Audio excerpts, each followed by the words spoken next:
Show.com. WLWI-AM is News Radio 1440, also heard on 95.1 HD3 FM in Montgomery, a Cumulus media station. This is CBS News on the Hour, presented by Indeed.com.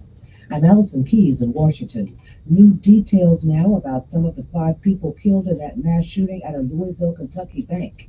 At least 9 others were hurt, and a rookie police officer is in critical condition. WLKY TV reporter Drew Gardner has more. 40-year-old Josh Barrick went to Old National Bank Monday morning, where he was senior vice president of commercial real estate banking. Just hours later, his picture sits on an altar in front of a community wondering why. He loved his faith, he loved his community, and he just loved life. The Kentucky attack comes just 2 weeks after 3 children and 3 adults were killed in a Nashville school shooting. The violence is hard to take, according to research. CBS's Christopher Cruz. KFF says the U.S. is alone among similar countries in the number of deaths of children and teens by guns. Dr. Celine Gounder is editor-at-large for public health at KFF and a medical contributor for CBS News. This is a uniquely American problem that we're seeing our kids and teens dying from guns in this way. 1 in 25 American kids 5 years of age today will not live to see the age of 40. And much of that is being driven by gun violence. Christopher Cruz, CBS News, Washington.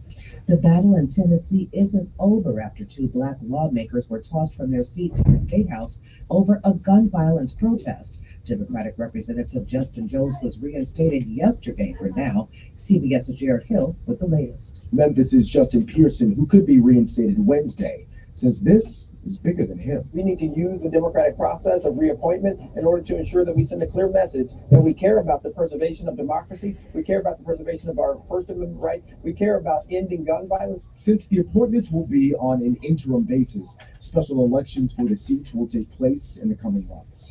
Paterson, New Jersey is implementing a security plan for mosque after a stabbing attack over the weekend on an imam. Mayor Andre Sayek says people should feel safe while praying. More people coming to pray means there will be more of a police presence, not just at this mosque, but throughout the city at all Muslim houses of worship. President Biden heading to Northern Ireland. CBS's Stephen Portnoy. The president's trip has been timed to the 25th anniversary of the Good Friday Agreement, the 1998 power-sharing deal that ended the Troubles and set a framework for a lasting peace. Aaliyah Boston is the first overall pick in the WNBA draft. I'm just going to continue to be who I am, continue to be that dominant person, be a leader on the court, and I'm just excited. She was picked up by the Indiana Fever. This is CBS News. Hire with minimal effort and maximum success with Indeed. Their powerful hiring platform makes it easy to attract, interview, and hire candidates all in one place. Visit Indeed.com/credit.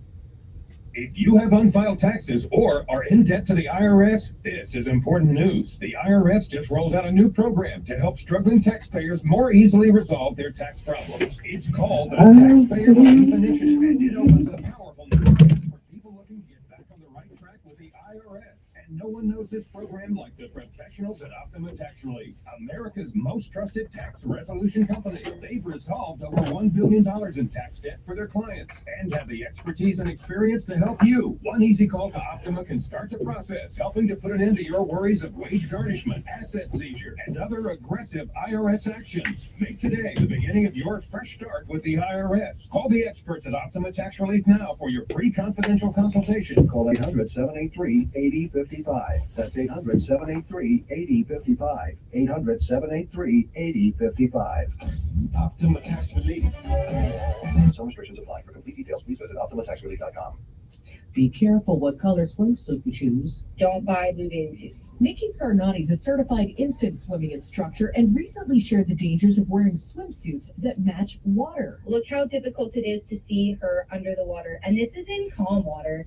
This is not with a whole bunch of other kids playing and splashing around and having a good time. She says certain blues can camouflage your kids, making it tough to tell if they're in trouble. Because it's the same color as our environment. Scarnati recommends buying brighter swimsuits so your little swimmers are easier to spot.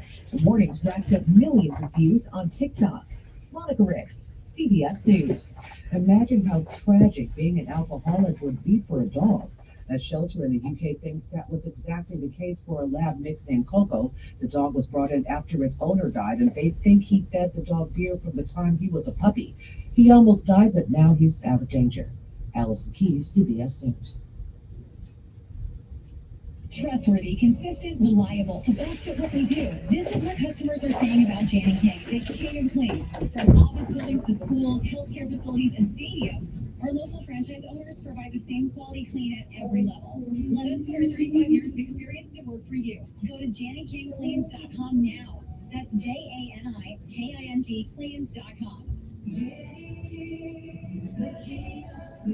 Franchise opportunities also available at JannyKingCleans.com.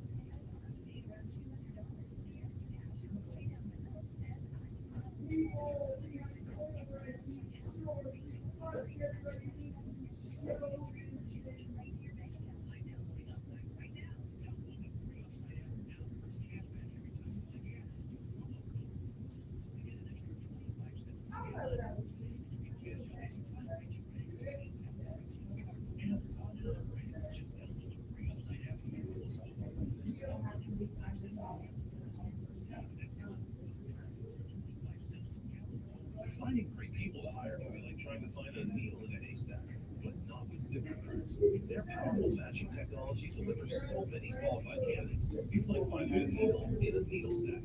In fact, 4 out of 5 employers who post on ZipRecruiter get a quality candidate within the first day. For less hay and more needles, head to ZipRecruiter.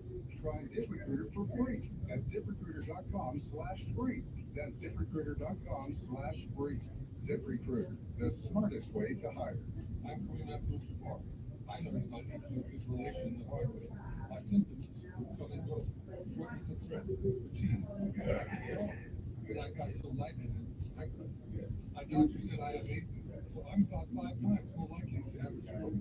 Other symptoms, regular heartbeat, heart racing, chest pain, can come and go, but the risk is still days. If you have symptoms, tell a doctor. Visit OneTimeFreeway.com. Sponsored by Bristol Myers Squibb and Pfizer. Paid for by Christian Care Ministry. Let's see, if something costs less, but people are happier with it, that sounds like something to look into, and that's Medishare. Maybe you've heard switching to Medishare. They can save up to $100 a month, and that's huge, but it's also true that people are way more satisfied after making the switch, too. The customer satisfaction rate for Medishare is double that of the typical health insurance plan. I don't want to Works has been around more than a quarter century, and members have shared more than $3 billion of each other's bills. People love having telehealth and a huge nationwide PPO network. So, yeah, you can save a ton and like it better than being happy with how you're taking care of your health care. So if you're self-employed or part of the gig economy, or you just want a plan you're happy with, you can call right now and get a price within 2 minutes. Very, very smart use in 2 minutes. Here's the number you need. 855-51-BIBLE. That's 855-51-BIBLE. 855-51-BIBLE. Welcome to the Next Level Podcast. I'm JVL here with my 2 best friends, Sarah Longwell and Tim Miller from The Bulwark. Every week, the Next Level trio bring their signature political insights and banter to you. Never gonna touch your entitlements, dear old people. Jonathan B. Last. I've changed so much, I don't even say my name the same way. Tim Miller. I noticed you're on the air. I was wondering how you're kind of dealing with that, since you can't pull or twist your hair, which is what I do when I'm like stressed out. And Sarah Longwell. I am on a couple hours sleep, so I am feeling giddy. The Next Level Podcast, wherever you listen. Telling it like it really is. It's the Dan Bongino Show, weekdays from 11 to 2 on News Radio 1440. Your WSFA First Alert Weather Forecast on News Radio 1440. Sponsored by Wendy's $3 breakfast deal. Wendy's $3 breakfast deal. bacon or sausage, egg and Swiss croissant, plus a small seasoned potatoes for just $3. Fresh Good Morning Routine gets you $3 breakfast deal today. Limited time only at participating U.S. Wendy's during breakfast hours. A dry day on the way for your Tuesday. Temperatures just a little warmer than yesterday. We get up into the mid-70s. We'll call it a partly cloudy day, not as breezy as yesterday. For tonight, another comfortably cool night down to about 50 degrees under partly cloudy skies. It'll be partly to mostly cloudy tomorrow. Temperatures around 77. Just a slim chance of a shower late in the afternoon. Better rain chances tomorrow night and throughout the day. Thursday, a few storms as well. That's your first alert forecast. I'm meteorologist Tyler Sealy for News Radio 1440. Montgomery Skywatch traffic brought to you by Sons Automotive, family owned, family driven on News Radio 1440. Right now, things are looking good. They kicked off the major problems with accidents. I don't want to lose you. I love the way you are. No money down and your good credit gets anything on the lot at Reinhardt Used Car Supercenter. Ford, Toyota, Chevy, they're all there. Reinhardt Used Car Supercenter on East Boulevard. Buckle gets the law for Montgomery Skywatch traffic. This is major delay. Good morning, I'm Judd Davis. Here's what's happening in the news on this Tuesday. We start with the latest on another deadly mass shooting, this time at the Old National Bank in Louisville, Kentucky. 25-year-old Connor Sturgeon, an employee at the bank, is believed to have been the shooter. He graduated from the University of Alabama in 2020, shot and killed by police. Sturgeon shot and killed 5 people and wounded 8 others, including 3 police officers. The Alabama Law Enforcement Agency identified a state trooper injured in the shooting Sunday night. Corporal Jeremy Alford tried to pull over a vehicle in Connecticut County, Indiana, with a crash in a community county and shots fired. 1 suspect is dead, 2 others taken to the hospital. Corporal Alford expected to recover. The Office of Early Childhood Education will now make that includes a $42 million increase for the first class pre-K program and Quality Stars program to increase and add 100 first-class pre-K classrooms to the state. Research shows that successful ad campaigns share 8 characteristics. Radio is the only local media option that delivers all benefits. Radio reaches your potential customers closer to them. It provides local consumer interactions with emotional connections, trust, and credibility for your business. Radio is unskippable and quick. We get your message out in 24 to 48 hours, and radio is very affordable. That's why radio consistently and it's also why it should always be your base media buy. Research also confirms that marketing campaigns generate even higher returns starting at 19% when they are on more than one effect. That's why Cumulus offers a variety of effective solutions to enhance Ready to go now. Radio. At Cumulus, Lily. it's a one-stop shop to deliver Ready to go. radio and digital Ready to work. marketing Ready to go. and simultaneously. And it's my job to give your business results. I almost overslept this morning. Learn more about how to get I started. was cruising for a bruising. 1440.com and click on Better Business. Be your cyber zen. Get NordVPN. With a few simple clicks, NordVPN will block online trackers, secure your devices from malware-infected downloads, and block access to malicious websites. With NordVPN, enjoy internet without trackers, without malicious websites, without malware-ridden files. Be more cyber zen. Catch the special deal now at NordVPN.com. If you're 19 or older with certain underlying conditions such as asthma and diabetes, you can get vaccinated against pneumonia, a potentially serious bacterial lung disease that can disrupt your life for weeks. If you're 65 or older, it is also recommended you get vaccinated against pneumococcal pneumonia. No matter the season, talk to your doctor about vaccination today and learn more at lung.org/protect yourself. A message from the American Lung Association in collaboration with Pfizer. Furnished by the American Lung Association. Washin America Corporation has a job opening in Greenville, Alabama for the position of HR specialist. Job duties include developing and implementing HR To be politically correct, procedures and the guidelines job is. aligned with the overall business strategy and You goals can't call him Mister.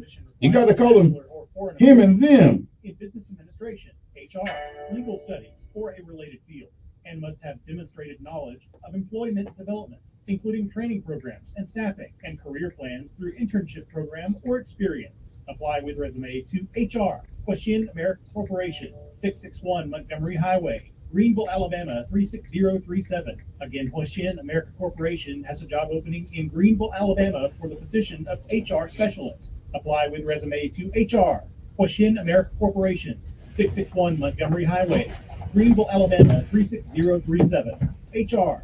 Huashin America Corporation, 661 Montgomery Highway, Greenville, Alabama 36037. When your business information is missing or inconsistent across the internet, search engines won't find you, and customers won't either. Help ensure customers see you and not your competitors. Boost your findability. Cumulusboost.com. CUMULUS Boost.com.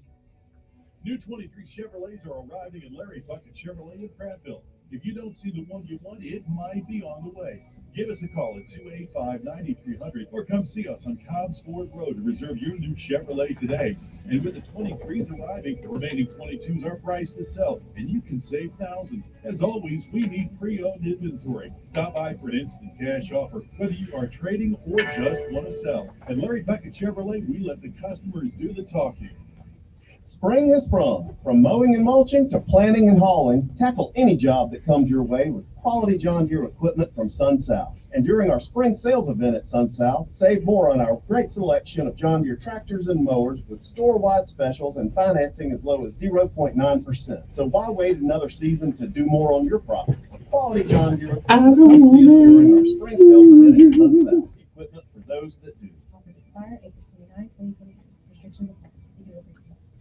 Hey, y'all, Lewis, the Capitol Orange tomorrow, we're on that beautiful Alabama River. Easy to get to. Right off I-65, or only about a minute or two away. Okay. First exit, that's Louisville Street, at the bottom of the ramp, turn right, and turn right again. That's 3 times. Follow that to the end of the road. We're gonna pass our RV park. That's right, we got a place to bring the camper down here right beside the river and right beside the oyster bar. We rent pontoon boats. Here's the big news. Sunday afternoon, 4 o'clock. Gary Nicholson's in town playing the part of Whitey Johnson. See you soon. We're having a good time, y'all.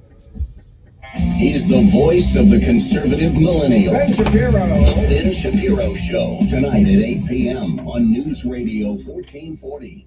Depend on it. So your attitude comes from your belief system. The lion is the king because of what he believes about himself. Sometimes you need to reset, refocus on your day. The moment where you take a deep breath and change the focus from the problem to the problem solver. This is Decisions with Kevin Elkins.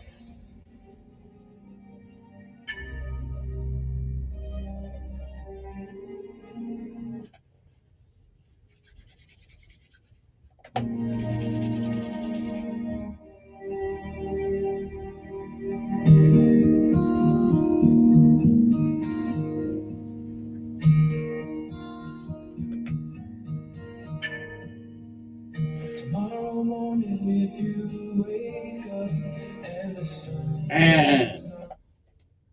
And good morning, Montgomery, Alabama. It is time to rise and shine once again, if you can. For it's another day, one more, on top of the ground, and the ground's not on top of you. Good morning to you. I'm Kevin Elkins, and this is News Radio 1440. It is time again to rise and shine. It is another day, one more, that the Lord has made. It is time for our daily bread, a word from on high, something that'll change your perspective or give you a new one. Either way, it's good for the soul. Good morning. It is April the 11th, 2023 AD. Today's daily bread is simply entitled, Seize the Opportunity. Our scripture insight today comes from 2 Timothy 4, 1 through 5. But 2 Timothy 4 and 5 says, do the work of an evangelist. Govern yourselves accordingly. Good morning. And again, it is April the 11th. It is a day that has never been. It is a day that once it's gone, it will never, ever come again. You don't get a do-over. You don't get it back. You don't get to summon it from the past. You don't get to come back and do all the things that you should have done this day that you don't. And you don't get a chance to come back and undo the things that you do. So whatever it is that you do with this day, make sure that if tomorrow should be, You'll be proud of what you have done with this day. If you've lived a while, you've seen, you've heard many, many, many yesterdays. And if we are blessed and given the grace and mercy of God, we may, I'm not sure, we may see some tomorrows. But if tomorrow should never be, then it is this day that is the first day of the rest of our lives. What are you going to do with it? Well, whatever you do, while you can, for as long as you can until you can't, reach back every once in a while and help somebody else along the way. Benjamin Elijah May said, whatever we do in life, we should do it so well, no man living, no man dead, and no man yet to be born can do it any better. And I say, if that is the standard by which you live life, you'll always be successful. Or you'll fail at a thing or two. But you'll never be a failure totally until you quit. We say rest if you can. Give out if you must. But you never, ever give up. Because quitters, well, they may fail at a thing or two, we all do, they never quit. My mother said, put one foot in front of the other. Martin Luther King said, if you cannot run, walk. If you cannot walk, crawl. But whatever you do, always, always keep moving forward. Don't ever give up. Because quitters, well, they never win. And winners, although they may fail at a thing or two, they never quit. So don't you. Seize the opportunity. That is our daily bread for this day, April the 11th. And no matter what happens this day, it is a great day to be alive.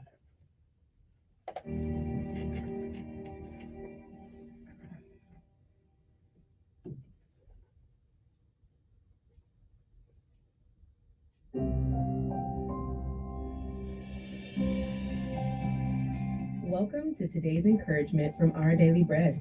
Our reading, titled Seize the Opportunity, was written by Po Thang Chia. While waiting to enter the university, 20-year-old Shin Yi decided to commit 3 months of her break to serving in a youth mission organization. It seemed like an odd time to do this, given the COVID-19 restrictions that prevented face-to-face meetings. But Shin Yi soon found a way. We couldn't meet up with students on the streets, in shopping malls, or fast food centers like we usually did, she shared. But we continued to keep in touch with the Christian students via Zoom to pray for one another, and with the non-believers via phone calls. Shin Yi did what the Apostle Paul encouraged Timothy to do in 2 Timothy 4. Do the work of an evangelist. Paul warned that people would find teachers who would tell them what they wanted to hear, and not what they needed to hear. Yet Timothy was called to take courage and be prepared in season and out of season. He was to correct, rebuke, and encourage with great patience and careful instruction. Though not all of us are called to be evangelists or preachers, each one of us can play a part in sharing our faith with those around us. Unbelievers are perishing without Christ. Believers need strengthening and encouragement. With God's help, let's proclaim his good news whenever and wherever we can.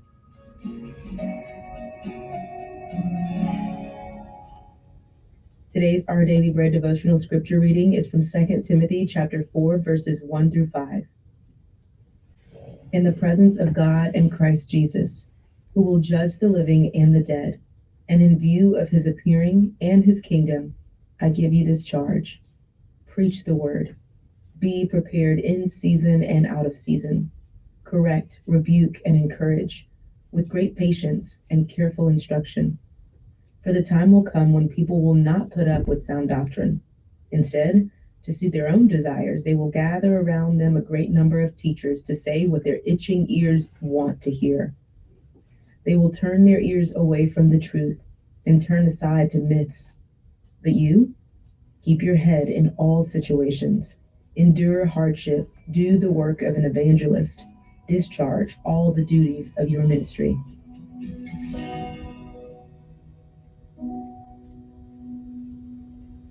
Let's pray. Dear Jesus, Help us to seize every opportunity to share your words with others, that they may find hope and comfort in you. In Jesus' name we pray. Amen. Thanks for listening today. My name is Tony Collier, and today's encouragement was provided by Our Daily Bread Ministries. Now it's time to rise and shine. You got the word? Now comes the rest. Here we go. Time to rise and shine, Montgomery. Time to get up. Let's get motivated. Let's hit it. Oh, yeah. And we run to the sun, no sweat, naughty. All right, here it go.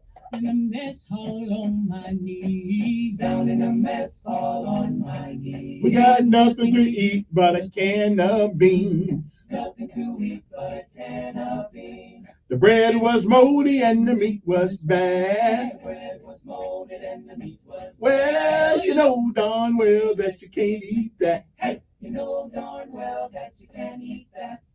Here we go. Here we go. All the way. All the way. Gotta be rough and tough. Airborne. All the way. When I was young, always wanted to be in the 82nd Airborne, easing the breeze. Now that I'm here, I'm gonna do it right. Jump from an aircraft while in flight. All the way airborne, airborne, all the way driving on, driving on. All the way airborne, airborne, all. You know, it's a privilege for me to represent all the paratroopers in town. Outstanding, outstanding. Well, I picked up my parachute and boarded the plane. Jump master said 1 minute to go. Green light lead to the fueling blow. Hope I'm doing a good job. Hope I'm doing a good job representing the brother, the silk, the men of the silk men of the sky, whatever we call ourselves. All right, let's get it done. Let's get it done. Somebody get the first sergeant out here. Tell me it's time for running. Rough and tough. Airborne. All the way. All right, then. PT's next. You got to run. And then we'll get this party moving. Where's Sergeant Smith at? Okay, let's get this. There we go. There we go. Oh! He might say, it ain't bright. I got to wake myself up. Oh, the world. He might say, I'm just kind of late. Eat it up, don't fight it. Eat it up, don't party. Hey, come on up. This party. This party. Here we go. Here we go. We got the groove. Everyone daddy is on the move. Can you feel it all in your soul? Can we go just a little bit more? Hey, Lordy, Dottie. Hey, Lottie, Dottie. Hey. Come on now. Woo! The airborne way. Here we go. Sometimes I want to quit, but my pride won't commit. All right. It's looking good. Somebody pull up the rear back there. Pull up the rear. Woo! But my pride won't commit. It's looking good. Okay, are we done yet? All right, there we go. Woo! Okay, I may be getting too over PT first thing every morning, but that's okay. We got to keep it moving. We got to keep it moving. And now, let's pay homage to all of our armed forces of these United States, which I proudly represent every morning, because somebody's got to pull maintenance on America. Sometimes you got to be more than cargo. And we thank all those young men and women who wear that uniform each and every day. National Guard, Army Reserve, whatever you do. If it's got U.S. something on it, that means you're part of the team. We appreciate what you do. But don't be slacking. Don't be slacking.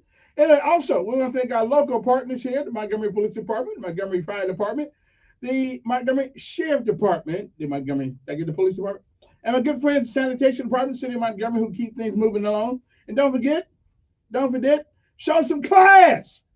Pick up the trash.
And again, I must remind myself this is an Air Force town, so we got to say good morning to the brothers in blue, the Maxwell and Gunner Air Force Base. I know they get to ride around a little fast airplanes and stuff like that, but that's okay, fighter jets and things like that. But everybody can't do it. Plus, not only that, they don't have enough fighter jets for all of us to fly anyway. So I ain't feeling bad. Okay, just give me a parachute, baby, and a 141, and I'm ready to go. And the way it's looking around here, we may be called to go someplace. I don't know if I'd go anywhere for Biden, no. I just don't know.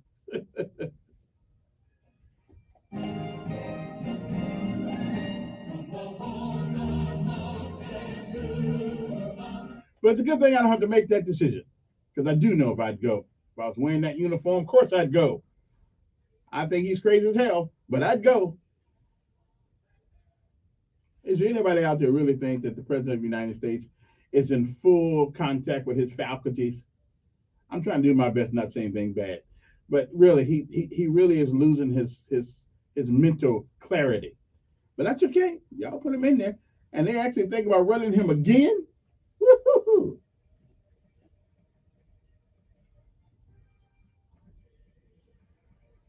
It's not his fault. I mean, you get old. Like, there are things I forget sometimes. Not as bad as him yet, but, I'm not 80 either. Yeah.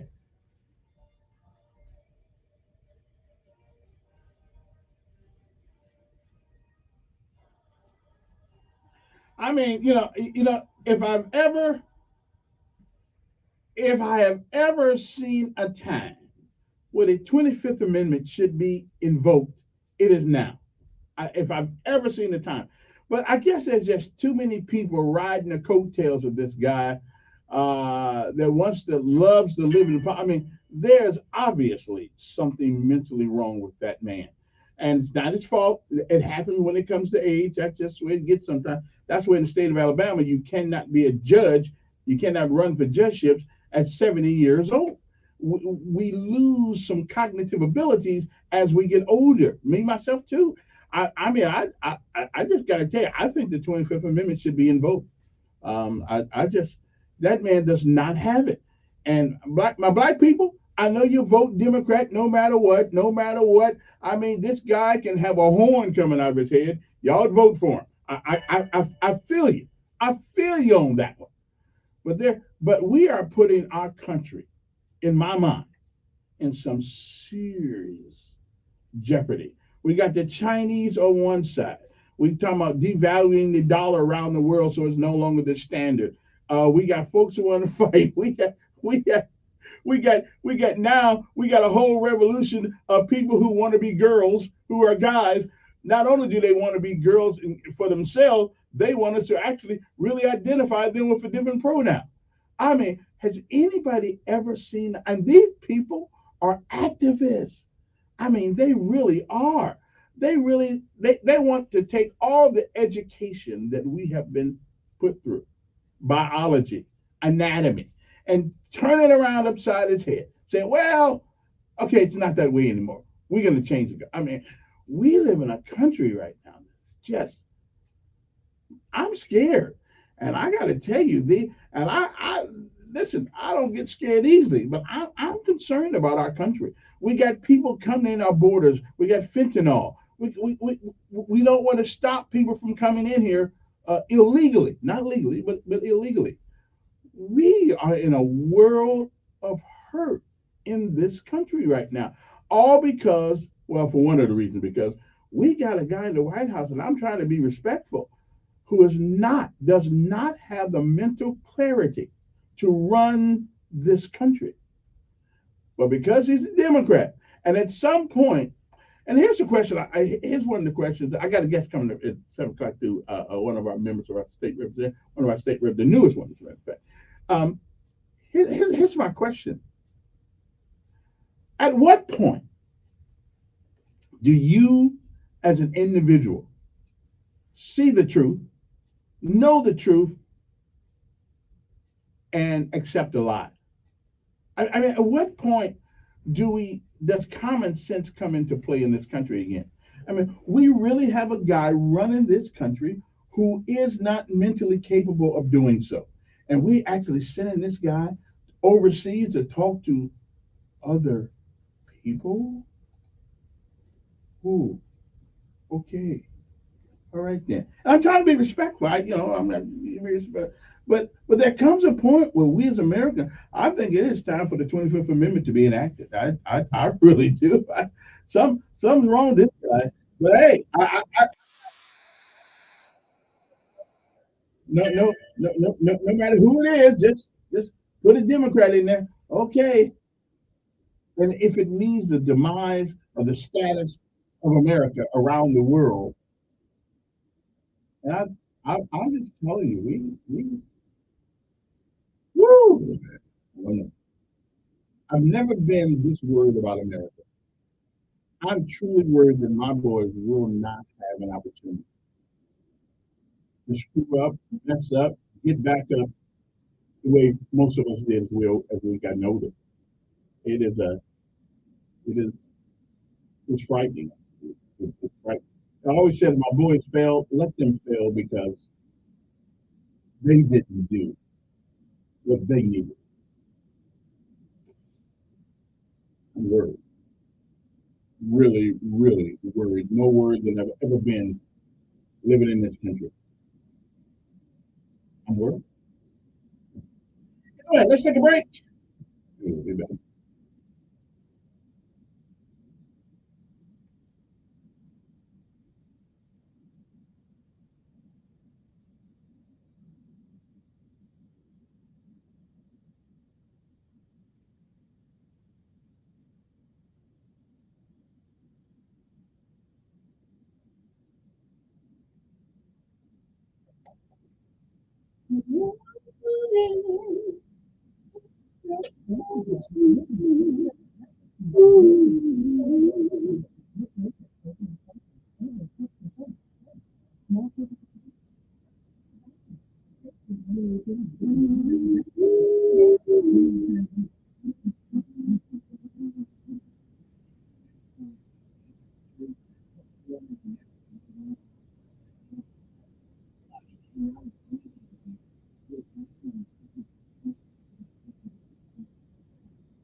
It's Thursday, Friday, and Saturday. 3 big days. We're having a huge warehouse inventory of legal sale.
The COVID-19 model is still under predictions, such as asthma pathogens,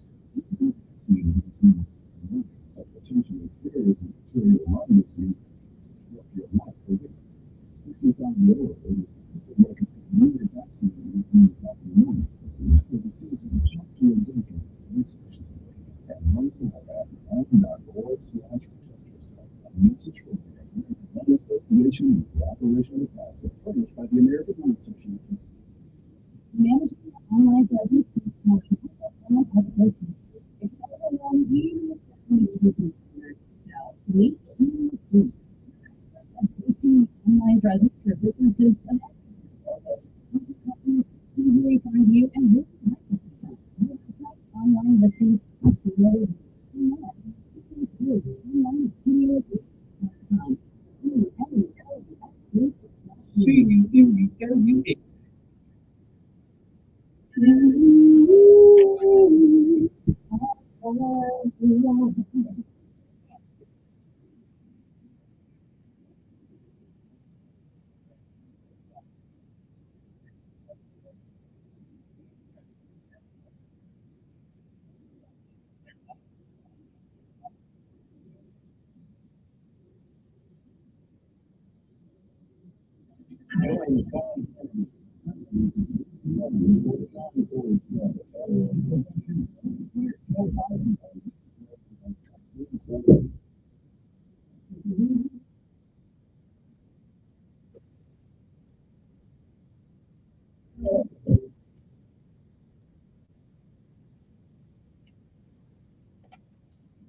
And good morning, everybody. Hope that they find you well. Hey, I don't want to be a naysayer. Don't make my line wrong again. Woo! Yeah, I hear you. Somebody knows it. Like make America great again. They say make lion wrong again. Listen, I'm with you. I'm with you. I don't have a disagree with that. Anyway, let's start the lessons of life today, as well as the word of the day. It's my attempt to help you guys broaden your vocabulary at some point. Okay. Anyway, the word of the day is auspicious. AUSPICIOUS. Auspicious. What does it mean? Well, it means to be full of promise, showing or suggesting that future success or good results are likely. Auspicious can also mean attended by good fortune. Okay, something like the young musician's auspicious debut album reveals her songwriting as already more accomplished than other artists at her age and stature. So it means again auspicious, okay, and full of promise. So today when you get to school, young men and women, I want you to look at your teacher and says, Mr. Johnson, do you see anything auspicious about me? Now, if he doesn't know the meaning of that, he'll look it up real quick and he'll say yay or nay. I'm just saying, you might want to put that word somewhere in the back of your mind so you can, when things get rough, you will know that I said that I think you are all auspicious. I think all kids potentially are auspicious. They have promise, but we can't make excuses for them when they don't try. Okay, the mark is excellent. That's the mark. Reach for it. Okay, if you are certainly going to be auspicious. All right. So the word of the day is auspicious. Something auspicious is full of promise, showing or suggesting that future success or good results are very likely. Now, the lesson of life today is an easy one before I get on to something other here. Everyone, not you, not just me, but everyone has a story. Every last one of us do. But only you can write yours. Now, most of us, come think about it, none of us had anything to do with our beginning. But we and we alone have all to do with the rest of the story. So our lives are chapters. Make some. Make them good. Write your own story. And some great chapters to go along with it. And it won't come easy. It will not come easy. But write them anyway. Because what you have to offer the world, somebody needs to learn. Okay? And so that is the lessons of life today. Everyone has a story, but only you can write yours. Don't depend on anybody else. Although you had nothing to do with the beginning, you and you alone have all to do with the rest of it. So from this day forward, write some great chapters. I'll read it. Good morning to you. It is April the 11th. It was on this day in 1945 during World War II. American soldiers moved to Nazi concentration camp Buchenwald in Germany. 1865, President Abraham Lincoln spoke to a crowd outside the White House saying, "We meet this evening not in sorrow, but in gladness of heart." It was the last public address that Lincoln would ever deliver. 1921, Iowa became the first state to impose a cigarette tax for 2 cents a package. They should have did 2 cents a cigarette. 1947, Jackie Robinson of the Brooklyn Dodgers played in an exhibition against New York Yankees in Ebbets Field 4 days before his regular season debut that broke baseball's color line, and the Dodgers won 14-6. The year was 1951. President Harry S. Truman relieved General Douglas MacArthur of his commands in the Far East. 1961, former SS officer Adolf Eichmann went on trial in Israel, charged with crime against humanity for his role in the Nazi Holocaust. Eichmann was convicted and executed.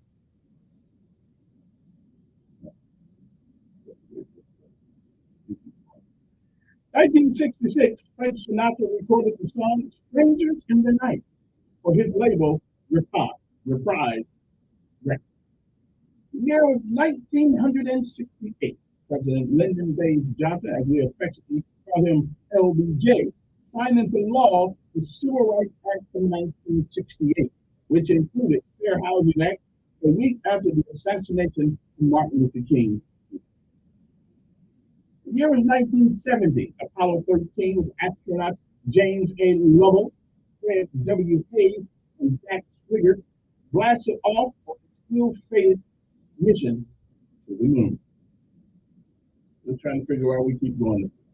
1974, Palestinian gunmen killed in the state 16 civilians, mostly women and children, in the northern Israeli town of Kiryat Shimon. In 1980, the Equal Employment Opportunity Commission issued regulations specifically prohibiting sexual harassment of workers by their supervisors. 1981, one of my favorite presidents of all time, President Ronald Reagan, who I gladly served and will do it again, returned to the White House from the hospital 4 days after he was wounded in an assassination attempt. Race-related rioting erupted in Brixton district of South London. 2002, U.S. Representative James A. Potter Jr., a Democrat of Ohio, was convicted of taking bribes and kickbacks from businessmen and his own staff. Traficant was later expelled from Congress, sentenced to 8 years in prison. He was released in September 2009. And it was 14 years ago, a 16-nation Asian summit in Bangkok, Thailand, was canceled after demonstrators stormed the venue. Boston University won its 5th NCAA hockey championship. Does anybody really watch hockey? Come on, man. Defeating Miami of Ohio 4-3 in overtime. Susan Boyle, a middle-aged volunteer church worker, wowed judges and audiences alike with her soaring rendition of "I Dream a Dream" from the musical Les Miserables. Okay, on the British TV show Britain Got Talent, and that woman surely can sing. 9 years ago, President Barack Obama, in a fiery speech at civil rights activist Al Sharpton's National Action Network conference, accused the GOP, of using voting restrictions to keep voters from the polls. And I'm still trying to figure out which voting restrictions they're talking about. Okay, I'm not an apologist for the GOP. They're the same coin with different sides, but they're the same coin as Republicans. But I just no. I mean, they put that propaganda. Just show me where they stop anybody from voting. Just show it. Just show it to me. I mean, I can see. That's all. All right. That's all I'm saying.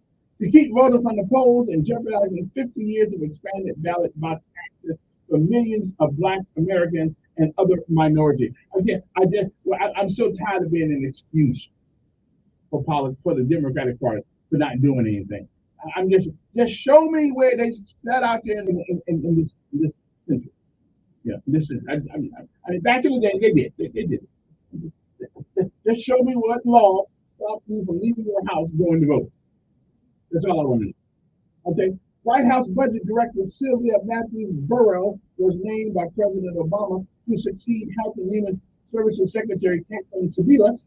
In a rare diplomatic rebuke, the United States blocked Iran's controversial pick for the envoy to the United Nations. Ahmed, no sense me killing the guy's name because I couldn't pronounce that name for all the T in China.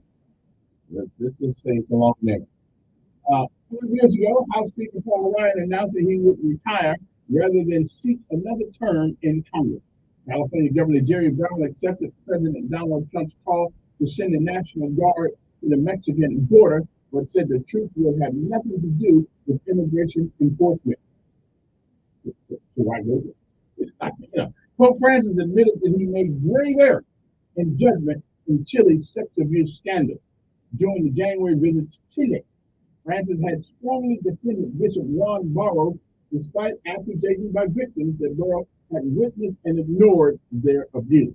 The military transfer plane crashed just after takeoff in Algeria, killing 257 people aboard the plane. The worst aviation disaster in history in the North African country. Mitzi Shore, owner of the Los Angeles Club and comedy store, died at the age of 87. What national day is it today? What are we celebrating in the nation today? Not national, but it's a day of celebration. National Pet Day. Hug your dog, hug your cat, whatever you got, your bunny, whatever you got, your mouse, your guinea pig, whatever. Show them some love today, okay? Show them some love. National Pet Day. Okay? I'm just saying. Dog Therapy Appreciation Day. Pet a dog, receive comfort from them as we celebrate Dog Therapy Appreciation Day. Listen, I like that. I mean, especially the little ones. I mean, I just love them. I mean, I'd eat them if I was hungry. But other than that, we got to find something to eat together. I love that. Especially the little bitty ones. I don't know if I want one as a pet because I need a dog to take a bite at a time. But I love those. I love that. It's what you call them. I just love those dogs. Anyway, what else? International Be Kind to Lawyers Day.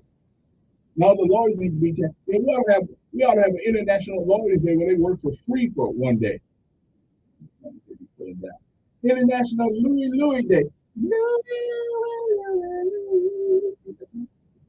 National Barbershop Quartet Day. We're going to take off the quartet thing there and just call it National Barbershop Day.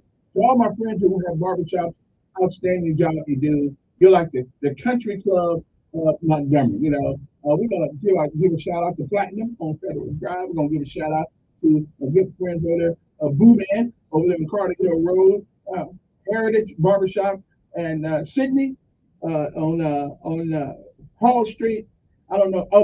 My Harkness over there on Lower Wetumpka Road. So it's it's Montgomery National Barbershop Day.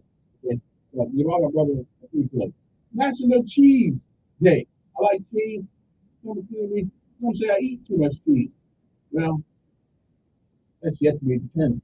Until you see me driving a Jag, I'm not done eating yet. Okay, I'm just saying.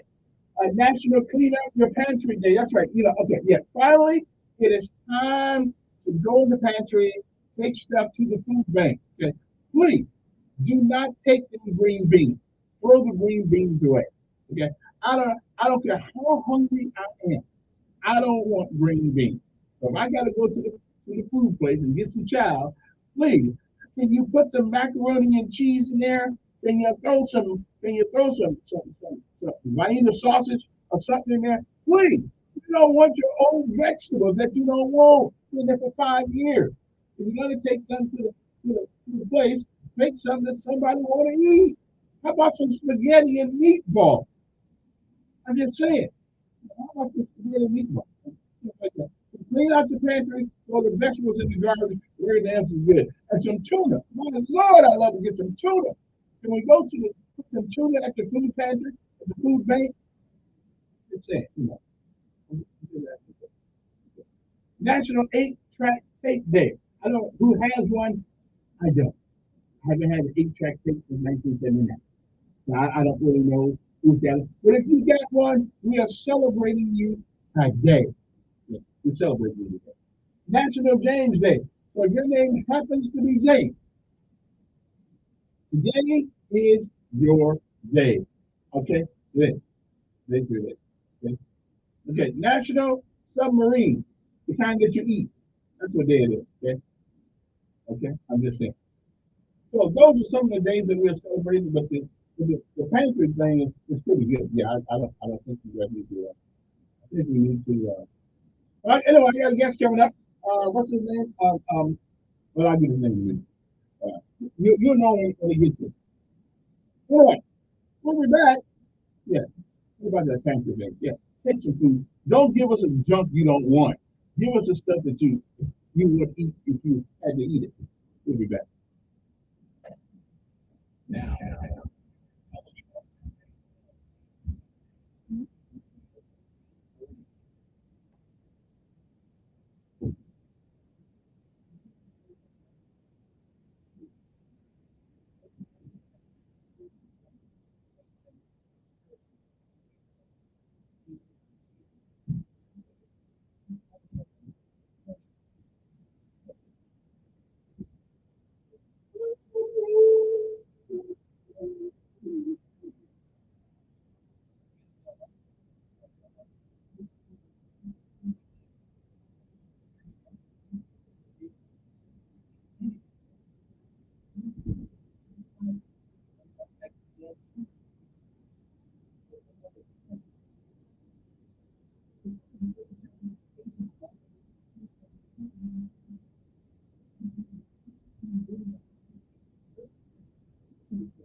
News Radio.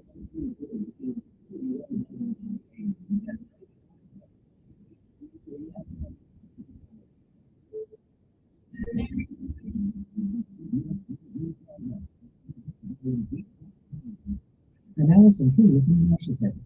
Prior to that mass shooting in Louisville, Kentucky, at least 9 people were injured, including police officer Nicholas Wood, who just graduated from the police academy in Upstate Coast. Greg Reader to CBS Mornings, his condition is stable. The local school in critical condition and did make some positive progress throughout the day. And so we are praying for his continued recovery. And Joshua Bennett. Greenberg says lawmakers need to step up and keep such shootings from continuing. We need help from Congress to pass legislation that can give us more tools and ability to try to prevent like yesterday from never happening again in Louisville, in Nashville, or any city in America. The second of two Black Tennessee state lawmakers expelled over a gun control protest in a state that just had a deadly mass school shooting 2 weeks ago could be reinstated by tomorrow. CBS's Mark Strassman speaks with Justin Pearson. Why is it important for them to appoint you, not for you, but as a message? It is important that we send a clear message that the people in District 86 representation matters, and that this illegitimate disenfranchisement of their vote and of their choice is wrong. The first Democrat, Justin Jones, was reseated yesterday. The Biden administration is appealing a ruling from a Texas judge that could mean one of the drugs used in abortion pills could be unavailable as early as Friday. Loyola Law Professor Roy Levinson. The DOJ argued that in fact this challenge is too late. The FDA approved the drug back in 2000. And finally, the DOJ is claiming that the judge was wrong to second guess the scientists who said that imifepristone is totally safe. You might want to be careful with those free charging stations at airports and malls. The FBI says they could be used by hackers. Expert John Barnes explains. You don't know what's inside of that. You don't know what core they're using. There's a lot of unknowns there. It can copy that data automatically, keep it on its computer, and someone can take that information and transfer it remotely to their computer. California is about to consider a bill that some are calling the Skittles killer, KOVI-TV's Julie Watts. We argue this bill could essentially ban the sale of candy with certain chemicals in California. Company there could remove those chemicals from their version of foods and carbs and other candy. The national COVID-19 emergency is over after 3 years, weeks ahead of time. This is Streamline how you hire with Indeed. Their powerful hiring platform makes it easy to attract, interview, and hire candidates all in the same place. Visit Indeed.com/credit. Eric was way behind on his taxes. I only wanted to hire almost $15,000. I tried to make payments. The IRS wasn't satisfied with Eric's efforts, so they came after him full force. Me in a hole on my headphone. So I was just letting him know what to do. Then Eric called Optimal Tax Relief. It was easy like mental free. Optimal Tax Relief is A+ rated by the Better Business Bureau and their team of expert tax professionals.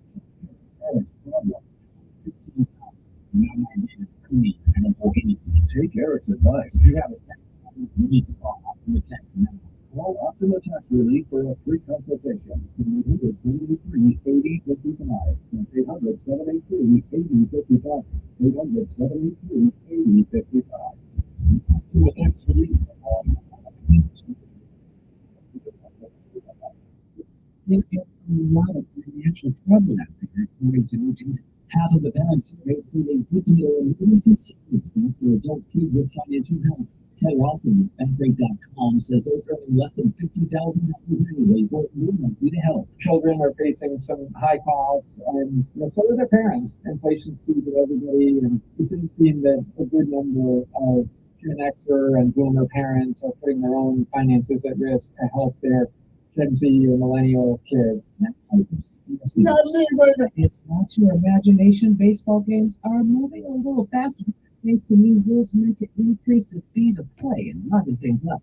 Major League Baseball players average up 15%. The average game time drops 31 minutes and stolen bases are 3% higher. Larger bases and pitch clock and limits on infield shifts took effect on opening day. Allison Lee, CBS News.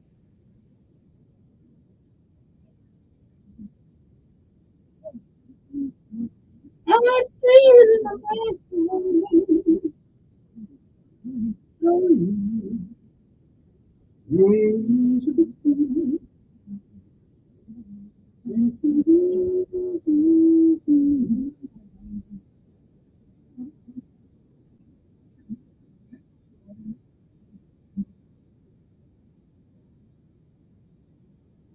the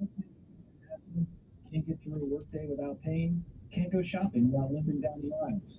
I'm Dr. Mary. What specialized training and endoscopic procedures for hip and endoscopic procedures can be performed in every office so you can find yourself in hip and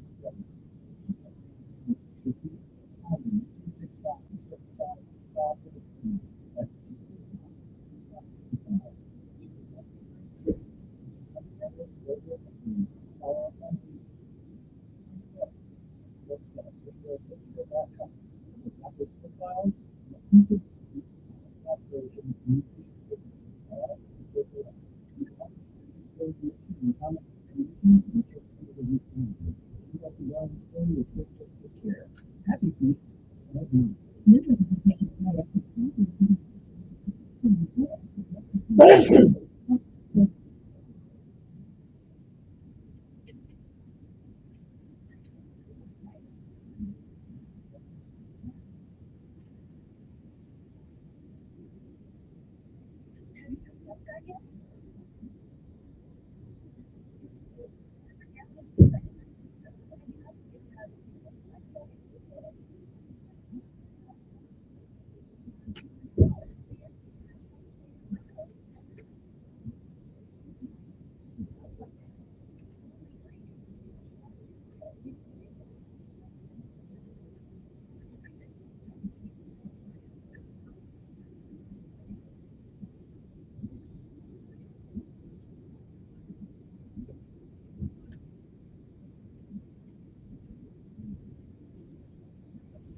You see nobody out there, did you?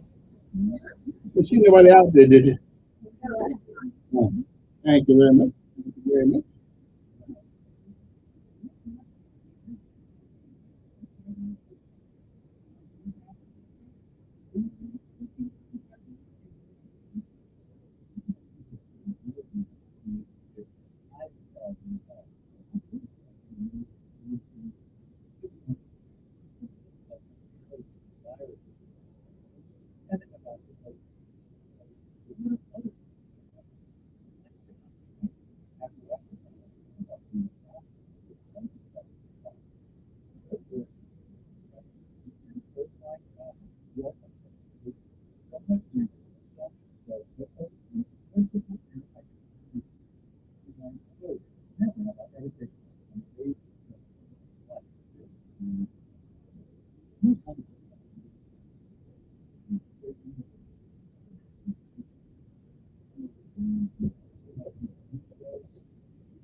Okay, I am Phil Insler is supposed to be here sometime this morning, so we'll just wait till he gets here. We'll talk to him and about any of your legislative concerns. I have a couple.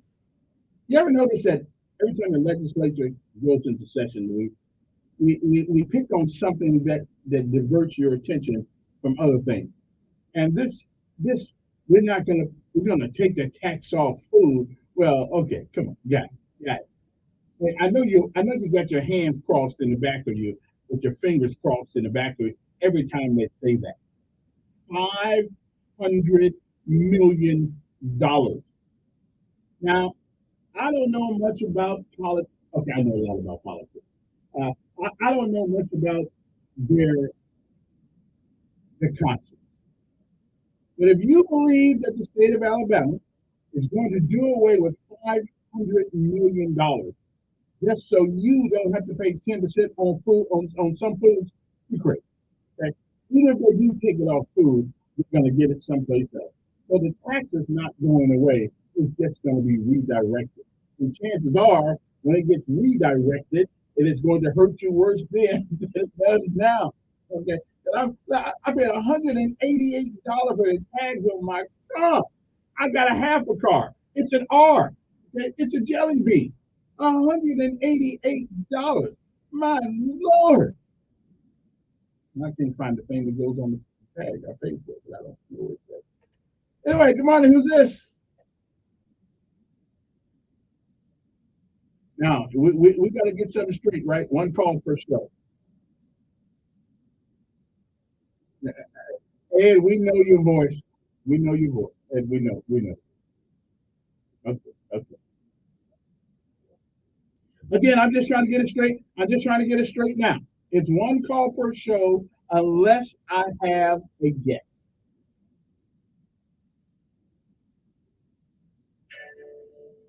I ain't talking about this morning.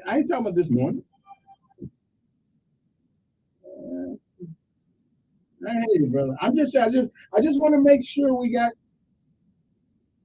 Yeah. All I want to know. Do you understand that it is one call per show unless there is a guest, then I don't mind if you call back. Okay.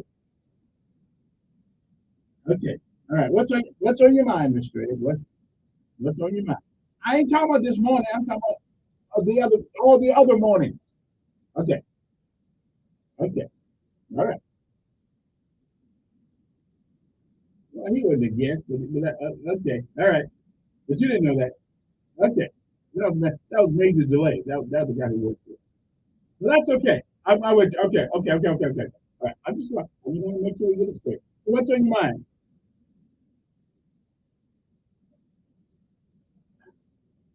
Yeah. Do you really believe I give a crap about your color or anybody's color? Okay. No. I go by your philosophy, not your color. Well, Ed, wait. That's right. So when we stand before God, God's going to know that you're full of crap when it comes to that. I don't care about color. I care about what you believe. Anyway, what you call me? Ed. Okay, fine. What did you call me for?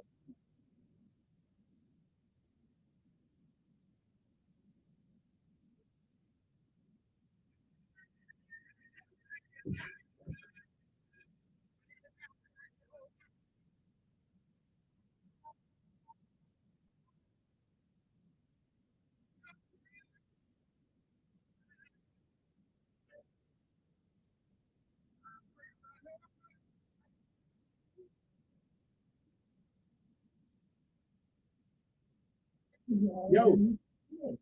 That's okay. I will wait. Just come on in. Come up to the first floor. I was talking to somebody else. Anyway, Ed, so what else on your mind? You and I will never agree. I'm just being nice to you because you're older than me. Yeah. Okay. Well, don't jump on that. Don't jump on that sword yet, because there's nobody who hates you for bringing up the Lord's name. So don't jump on that one yet. Yeah. But I don't know if he was talking about you. I'm with you, but I don't know if he was talking about Ed. I don't know. I don't know. Yeah. What else on your mind?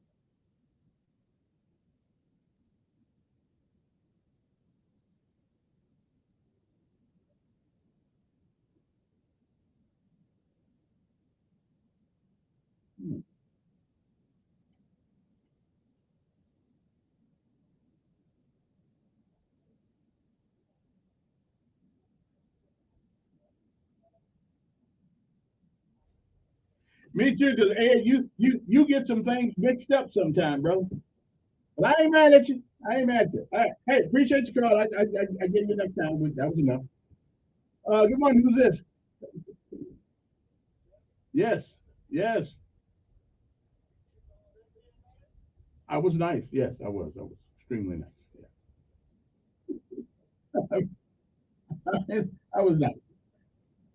Yeah.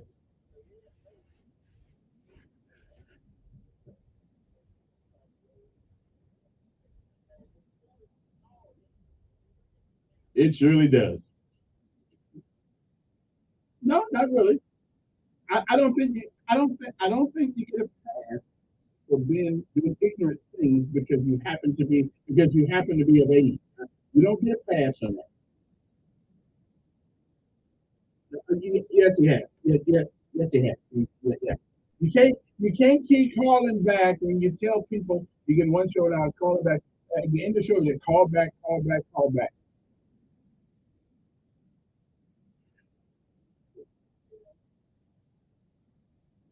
No, no, I can't say that. Well, anyway, what's on your? Is that what's on your mind? Is that what's on? Oh, well, I don't want to talk about Ed the whole show, the whole thing. I mean, uh,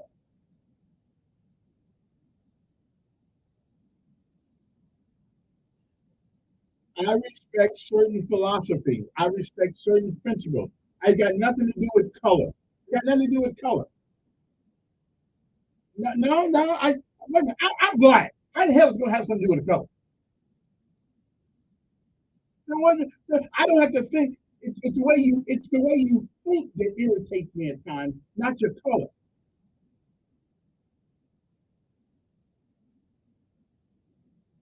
No, no, no, no, no. But who's true? Wait a minute. Who's true? Who, yeah, yeah, yes. Not to me. But if you cannot articulate, wait, no, because you don't get to tell. If you cannot articulate the differences without without associating with color, it's the same story. You say the same thing. You got about a minute. You got a minute, and then I'm going.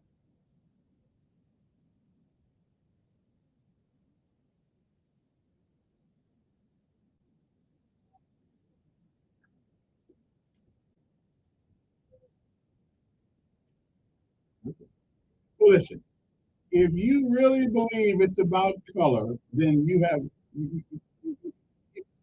Listen, I'm tired of you talking. You've been talking for 3 minutes.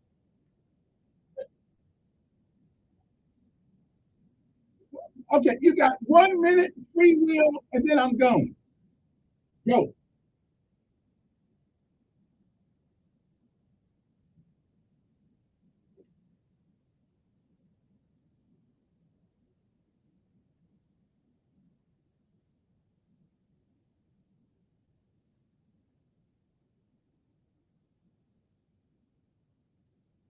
Hey, I guarantee you, I guarantee you, 99% of the black people are going to vote Democrat.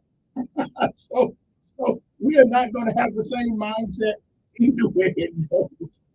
Anyway, I'll be back. My guest is in the house. We'll be back.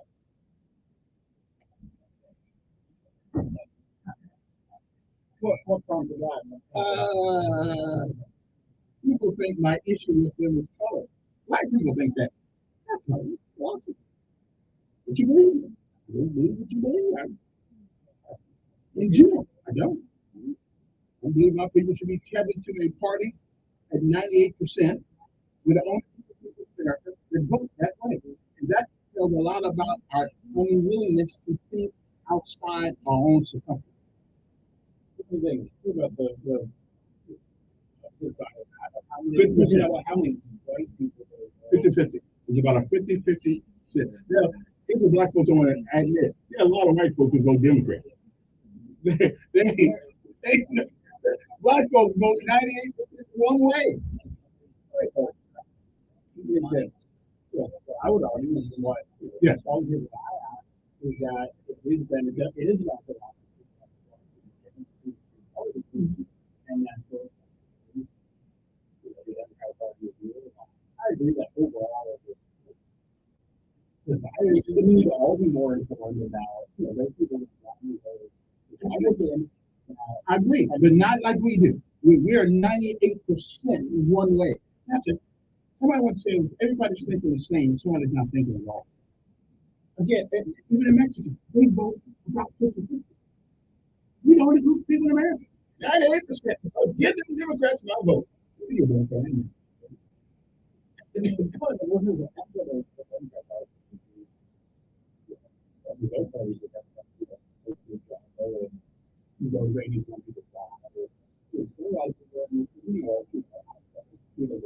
Well, that's true. But it's not it's wrong with a whole group of people. It's like sheep. Millions. You just go not stringing to without asking the question. Like this woman that was judge now. The Democratic Party threw my vote away that I voted for more. They just threw it in the garbage along with 14,000 votes. Put a woman on the ballot that nobody voted for, and she wins by default because she's there and they know black folks going to come in and just vote for a ticket. She went. Nobody voted for her to be on the ballot. Nobody. The Democratic Party put her there.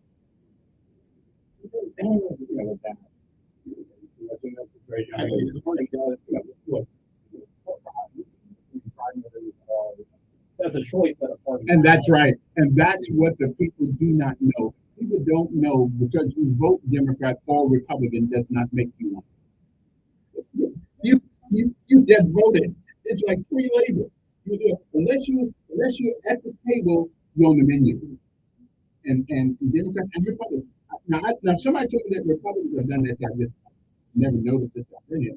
But I've never had my vote thrown away. And if I was going to the election center and put those 14,000 votes and throw them in the garbage can, I would go to jail. The Democratic Party and Republican Party would decide to do that. They just get to do it because these are private parties. So why in the world are we paying for it? The taxpayers paying for the primaries, but the members of the leadership apparatus get to determine if my vote counts or not. I mean, that ain't why I serve in the United States of America.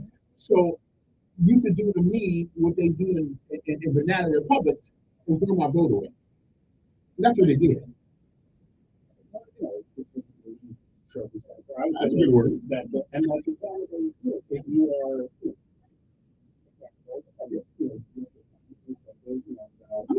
it sounds good. It's logically thought out. It sounds great. At the end of the day, they threw 14,000 votes in the trash. Because that woman ran for judgeship for 1 year. They knew who she was. So why are you going to wait? And I don't even have a problem if they're going to throw up that fund. But you're going to put somebody on the ballot that nobody voted for, and she wins by default. She didn't come before the people. They just put her on the ballot. Brother, if that doesn't look like one of the banana republics I visited when I was in the Army, I don't know what does. This is what I got. And was it those right? Are the rules in the party, or was it? I got that. But what happens to the 14,000 votes that would get for you? We threw them away. And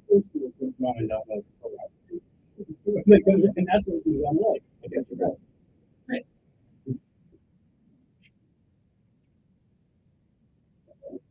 Alrighty then. Okay, let me make sure I get this thing going over here. Okay, good morning, everybody. Hope that they find you well. Let me see. Make sure we got everything on for the work. I guess it does. Okay. Yeah. Say something, Mr. Winslow. Good morning. Great to be here, and after being on here as a candidate, it's great to be here as the representative for District 74, and always lively, always a good way to start the day here, engaging in some rigorous debate and conversation with you about the state of the world and politics. Absolutely, absolutely. First of all, how is your first session? I mean, is it what you thought it would be, or? It is, and I'll say for those listening in, unfortunately, here, and I'm going to go ahead and just say that I've been fighting so hard to reach out to my constituents that I broke out on doing it. But no, all jokes aside, it's been great, and I was exposed to in general, the process before, so I don't have that deer in the headlights kind of surprise.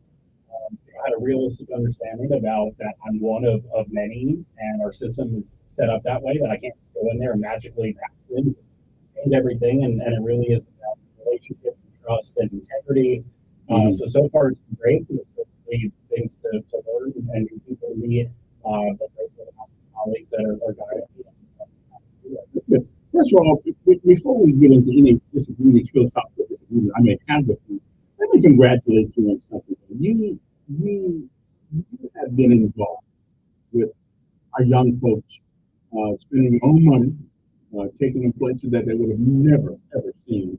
I didn't get to see Washington D.C. till I was able to go from one base to another. It had to go through Washington D.C. I want to thank you for reaching out to those young folks like that. So that, I mean, whatever philosophical difference I have with you about you and your party, that's stepping in apart from the things you do personally. And we appreciate it. And we needs a lot of help. And I think we're going to get some help. I think we're going to get some help. Well, I appreciate that. I will say it is a grant funding that raise money to try to put it together. For those who are listening, maybe don't know, right? It's 2012. Hundreds now have moved to Washington D.C. Started it, and then the last year they've opened up for all the traditional high schools and a great group of students that land during school break. And that's me doing my stuff alone. I can either go complain and point fingers, or I can try to be a part of the solution. And working with my young people and doing is something I love. And let me do it for you. There we go. Yeah, I'll leave the rest to you. Let's talk about some legislative issues. One is this issue of tax on food. First of all, the state is not going to give up $500 million. You know that. I know that. We're not going to say, well, if we remove the tax on food, it is going to be picked up someplace else. I mean, so it's a cat and mouse game. It's a which shell has the ball underneath it. And chances are, whatever they decide to disperse it on will probably end up hurting us worse than it is on the food. Because if you have food stamps, you don't pay tax on food. So it means the only people paying tax on food are the ones who go there with cash. Usually their own money. So why don't we just do it? Yeah, so the grocery tax, right, and generally up to 10%, and that's a lot. Well, it's not 10%. 10% of that is not the tax on food. I mean, like 4%. Right, when we add in six sales, right, city county, it ends up being, if you go in there and buy $100 over, you're gonna pay $10. Right, and for working class people, middle class people that earn on food stamps, that that easily can go spend $200 on groceries for a family. $20 or the gas price. So I would argue, and the reason why I prefer appealing that grocery tax is that it is so aggressive that working and middle class people the most. And I agree with you. It's a very valid point that is a lose. But they won't lose it. They're just something. Right, and that's what we have to do. That we have to have a fair system where there are other people's and other deductions or areas where $20, maybe someone who's a little bit more affluent and work very hard to earn more money. I'm not saying that, but yet we can change the taxability system in a way that's a little bit more fair. So the policy proposals have to do that.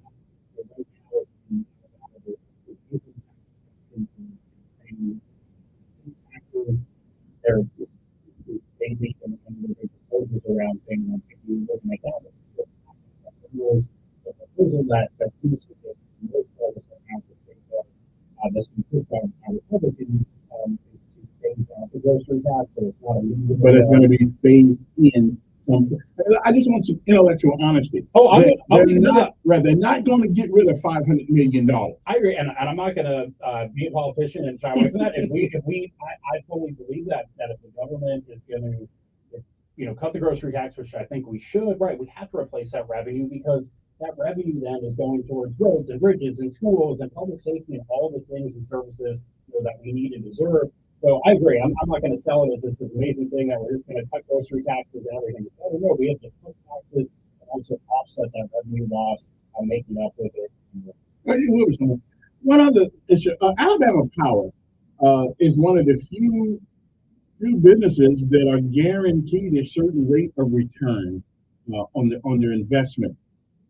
My problem is they can raise our rates anytime they want to. And the Public Service Commission, which is I think they still work over there. I'm not sure, because every time I call somebody, they won't that. They went up twice in the last year.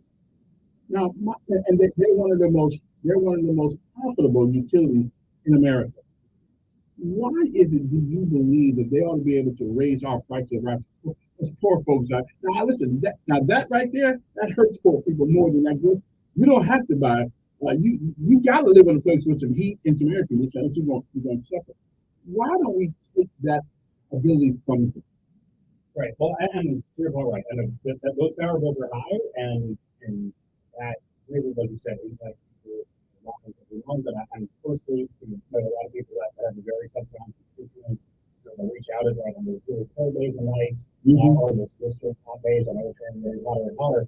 A great point. I wasn't there when the state, the law, right. I'm involved with the Public Service Commission. Happy to look more into it and try to find out how that was set up in the first place and better understand it. Happy to then come back and report to you on it. But I agree that we have to think about it and make sure that especially for working people and middle class people, that there are reasonable measures in place that right, but they're not getting their power bills up. I mean, you're a businessman, you're an attorney. Nobody guarantees you a rate of return. So I don't understand. Nobody guarantees me one. And I'm not going to get into the business of defending Alabama Power or the Service Commission. You're already in the business of it. Well, I will say that, and you and I got into this, discussed this one time before. I do think that the general principle around the service company to provide such an essential service that there are measures in place to make sure that they continue to. Well, the Public Service Commission is supposed to be the oversight of them, but I think and you want to talk about our issue, I mean, that Public Service Commission, I mean, you have people running for that, lines, and they're running on all sorts of nothing to do with power. I mean, they're talking about, all other policies. So I think that's the root of it. We need to make sure that the Public Service Commission is focused on. Then we got one guy that was running Oten. Carrying the guns got to do with. Well, we're gonna leave that alone. I'll give him up here when he gets. Let's take a call for you. Good morning, young man with Phil Enzo. Good morning.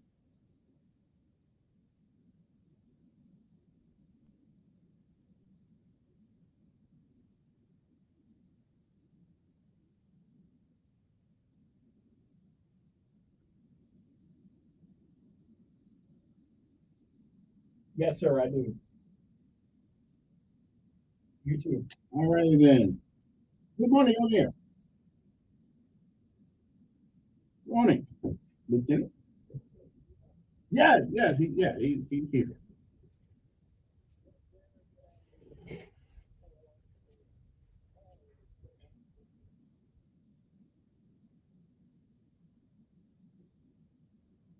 No, sir, we'd love to hear your thoughts.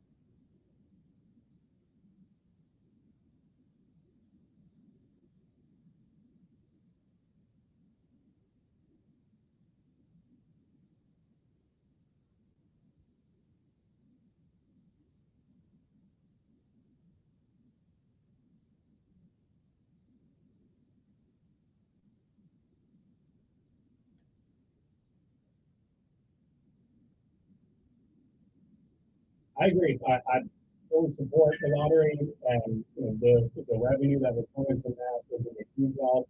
Look, we all know people that cross state lines who are neighboring states to get a lottery ticket. So I'm already fully support a lottery and I'm missing out on an Alabama.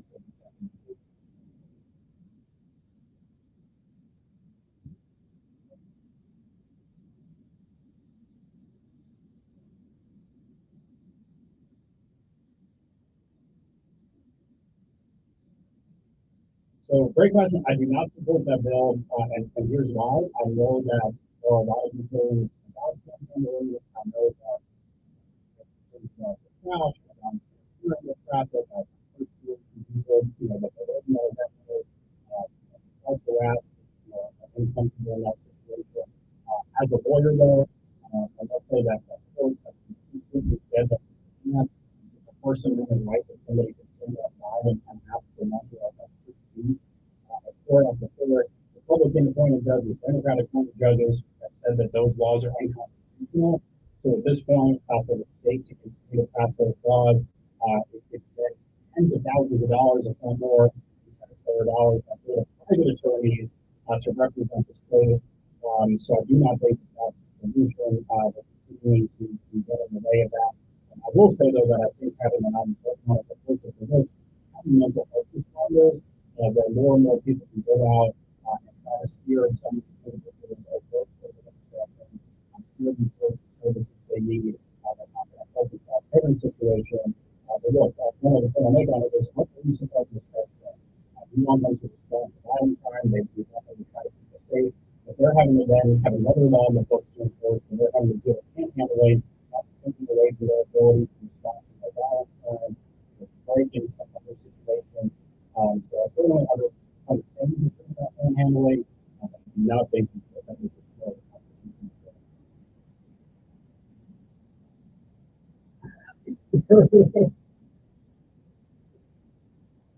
Yeah.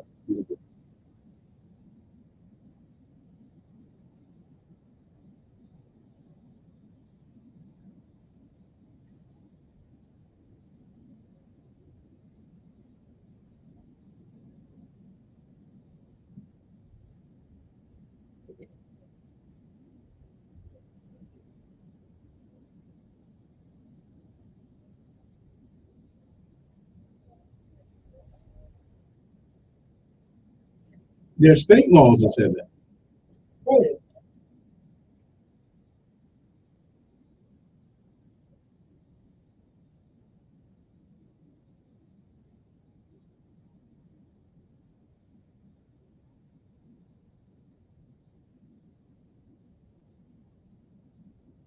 And that's their free speech. Right, and to the point that we have laws in the books dealing with harassment, assaults, and certainly the situations involved what you see on social media where people felt that a handler has gotten too aggressive and they can physically intrusive. Right, there are laws for harassment and assault. So again, I don't think, and we agree on this, I don't think we need to move off, but it is about being smarter about how to go and then what's out there.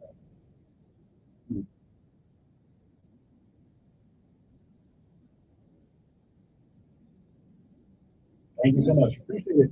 Yeah, he is right about that. We live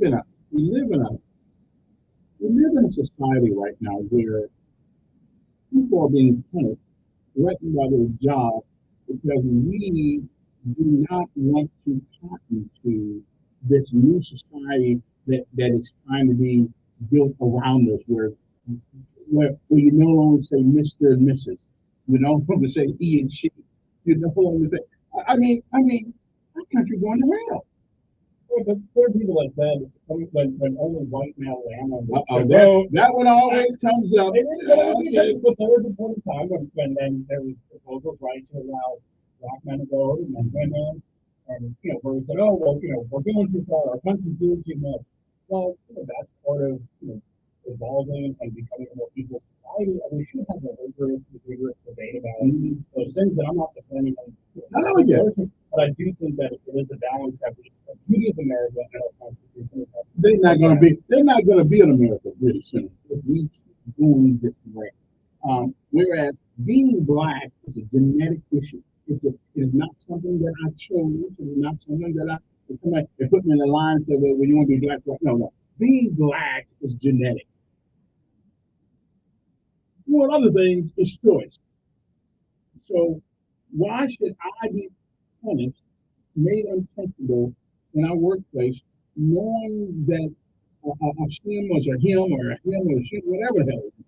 Why should I be made? Everybody's worried about them, but nobody's worried about us who are normal. Okay? So why are we so worried about people who want to choose?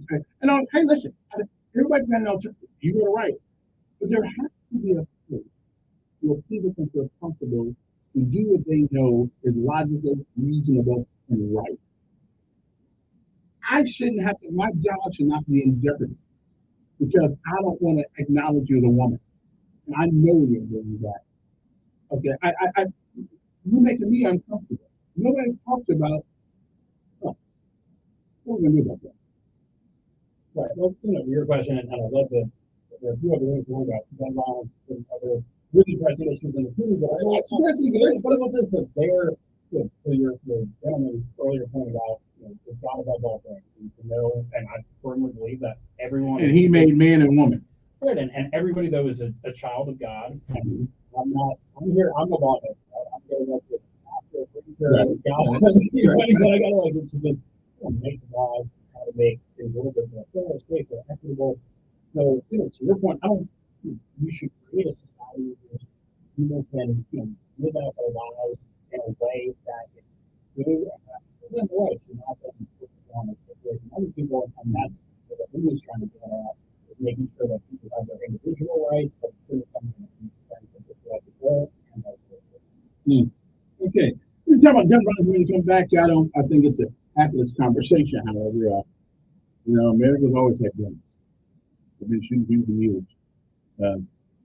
I'll admit it's more conspicuous today. And it's not more conspicuous. It is just the numbers are high. As tracking them, there are more shootings and gun violence stuff.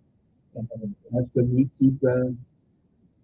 Anyway, we'll be back. I guess attorney at law and a lawmaker. At least we got a guy who knows a little bit about the law down there making laws. We'll be back.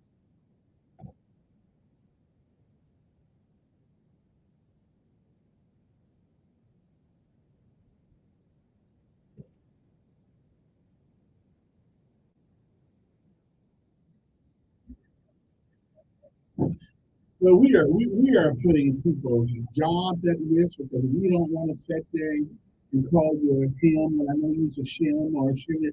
People we can call you what? It goes against common sense. I know someone who's had their job threatened because they are not going to play the game. I'm not going to play. I would never play.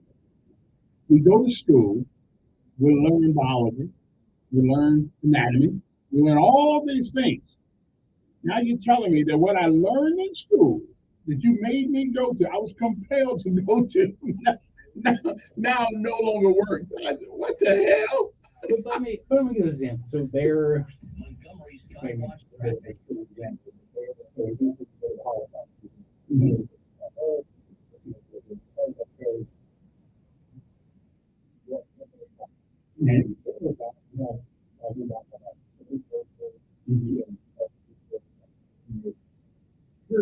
Right. And that's well, and there was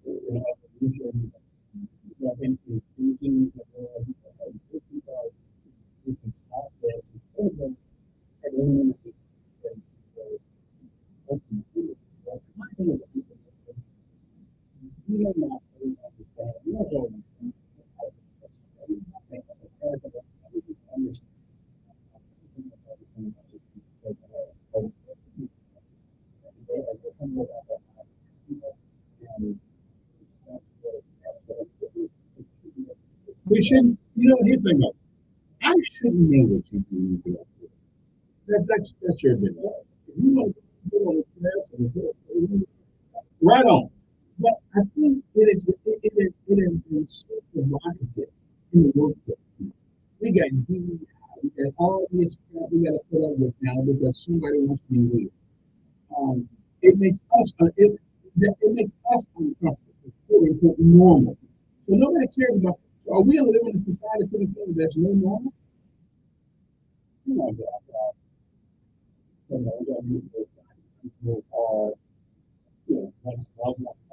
I never love it. People for, people who don't agree with it, people who don't understand it, but I can care about it. I can't intellectually understand that. For instance, it's not like I can't intellectually understand it, but if that is for someone, right, that's what they want to do. If they're acting, they are on college campuses now, there is a pool of people because they don't want, you can't convince me that a male can turn himself into a female. Biologically, it is absolutely impossible. You will never turn yourself into a male if you're a woman. It never happens.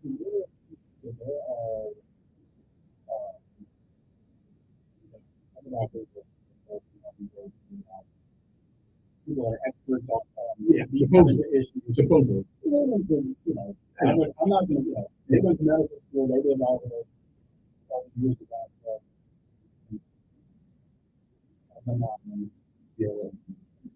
but here's one of the things I don't even have on. Genetics, chromosomes, the DNA tells you what you are. So, like that woman who went to the Supreme Court. What a bunch of yes. She couldn't describe what a woman was. And she's a woman.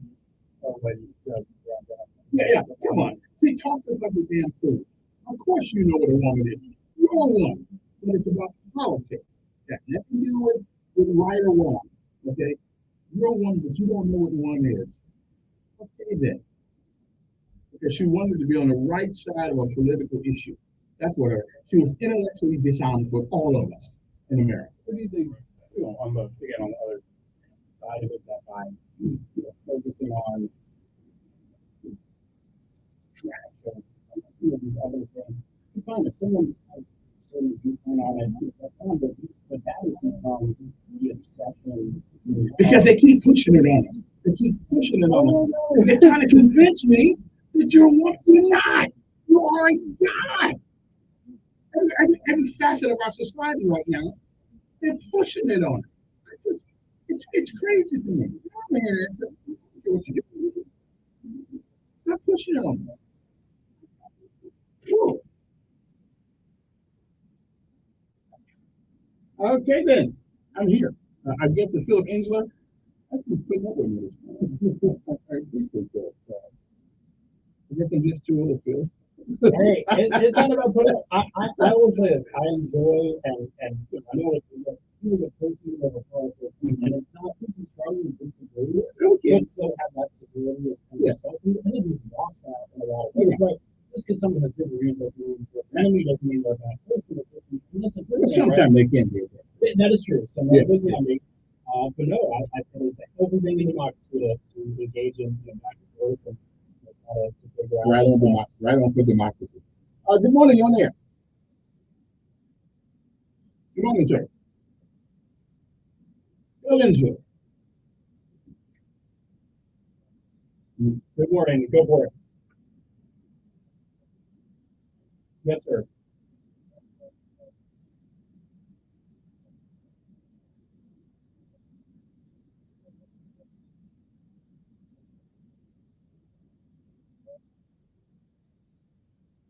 No, I was not. Oh, sure. Okay. Gotcha. Gotcha.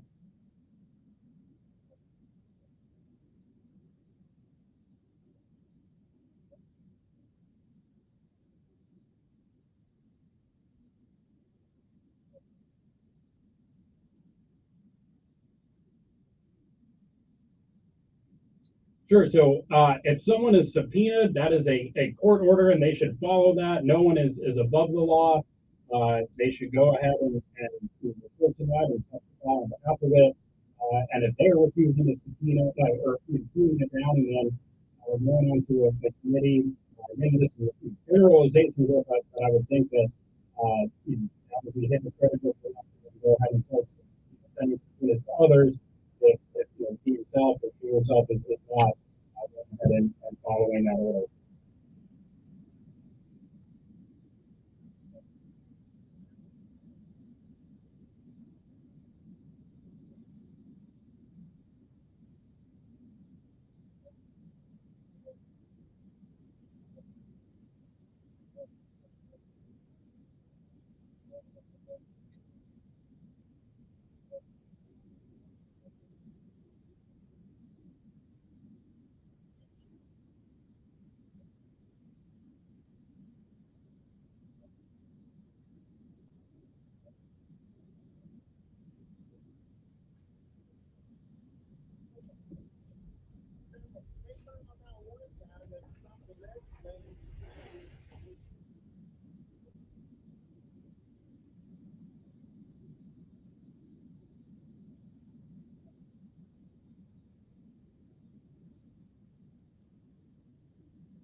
I'll have to look more into that, but again, as a general point, the Alabama Constitution, written at the turn of the century, written 1900, it was intended to try to keep working people, and I know if I bring up race, Kevin is going to say I'm making but look, right, but the intent was to not give power to the people in the masses. So there are a lot of positions in there like that that make it harder for the population to bring down ideas. And because it makes sense, right, that we don't want people just come up with some sort of craziness and all of a sudden be able to make it a law. Right, there are things in there that are incentives for other people. And right, to your point about gambling, right, there is so much, I'll use it again, hypocrisy.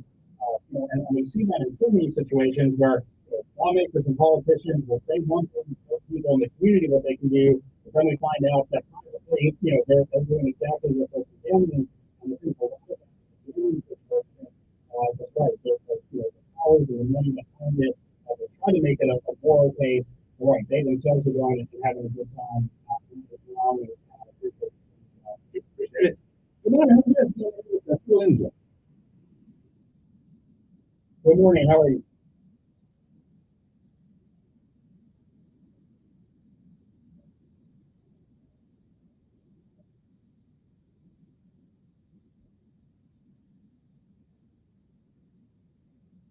So if right, so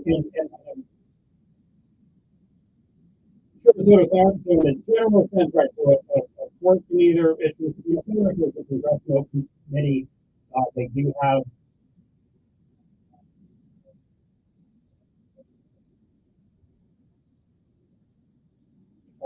there's only if someone then doesn't follow that,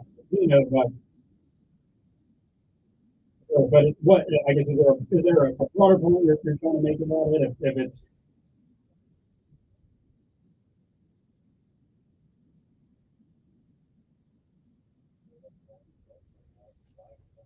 sure, no, they do. No, and that is certainly due process.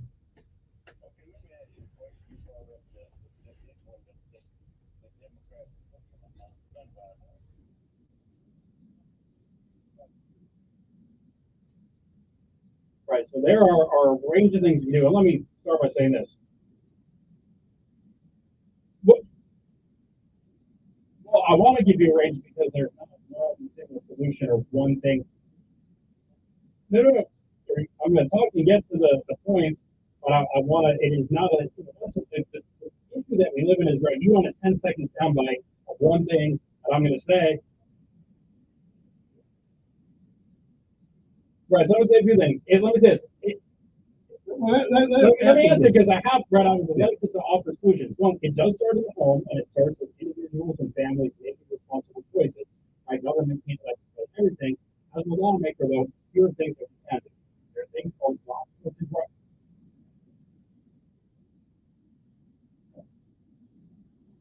So I'm trying to offer you the solutions and the things that you have. Right. So one of the biggest issues we're facing right now basically the size of the cell phone charger, and people are putting those on end of handguns, turning them into guns that spray bullets.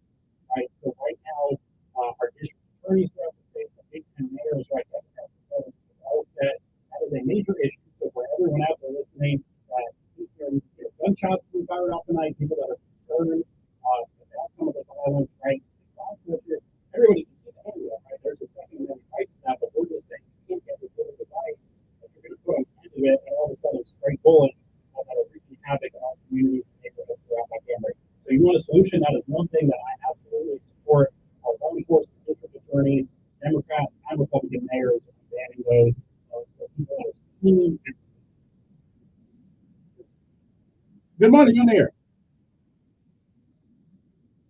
Morning.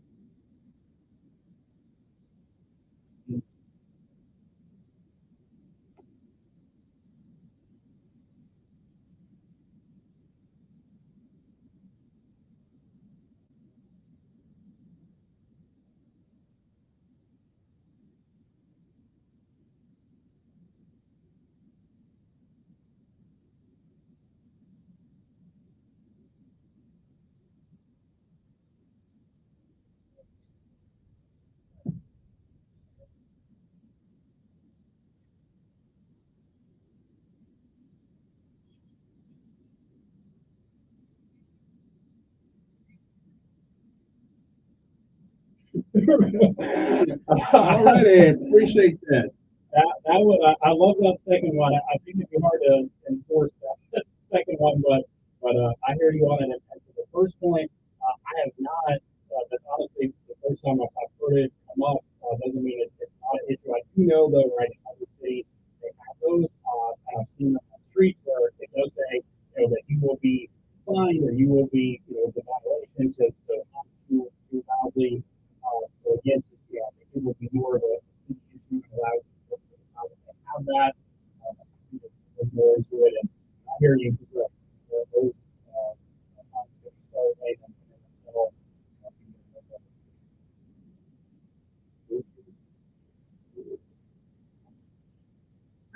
That's a question.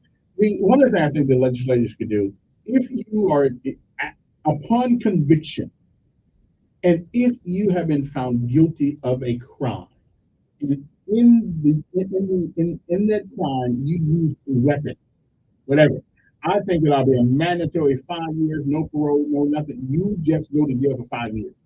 I mean, that is something that scares me more than anything else, because upon conviction, we almost get to the point now where we're protect ourselves, scared to do that because we putting people in jail now for protecting themselves with their own guns in some places in America.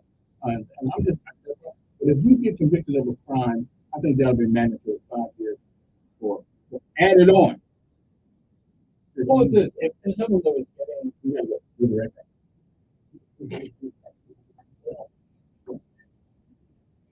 what time you gotta go? I'm good. There's a thing I'm supposed to go to, but okay.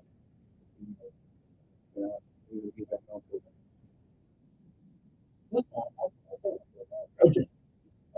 But there are people who I think that I've seen a man, there's a guy in some restaurant, shot a guy who was trying to rob him. They put him in jail for using a gun. Now, I don't know the whole story. And it is. It's a fine line using what is it self-protection where personal situations where you're potentially escalating right to protect yourself. I thought you were to protect yourself, but don't I have the same responsibility to protect others?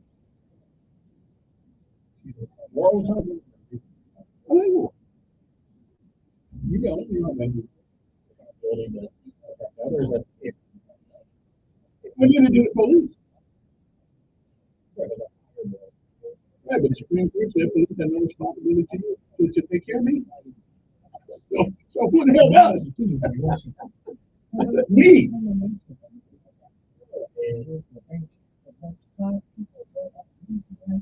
And I'm so sick and tired of these guns. I'm a gun nut. There's just something wrong with it. I don't understand. And I think a lot of it's got to do with the way we shelter young folks today. Oh, you get a safe space. Everything offends you today. There's no toughness in America. We get pissed off, rather go get another job or go get a gun. America 200 years from now, This is right about what it used to be America. Yeah, you may not be as good.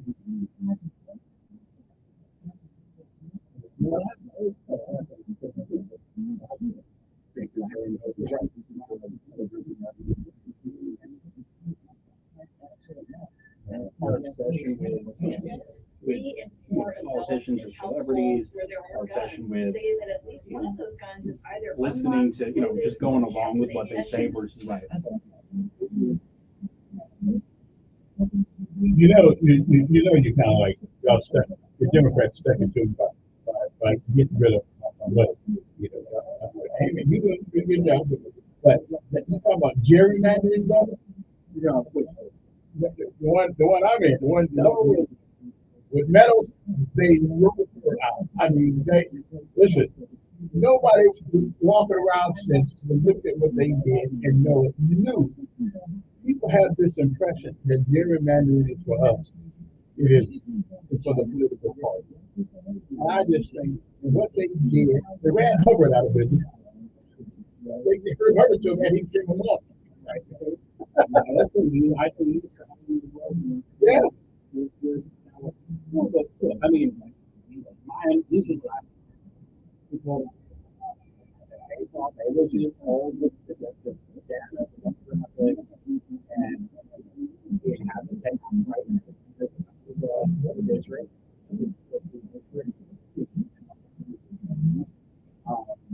You're right, especially that gerrymander.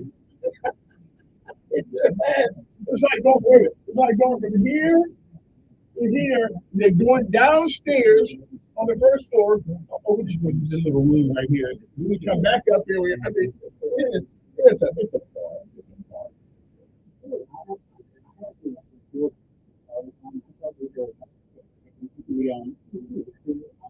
farm.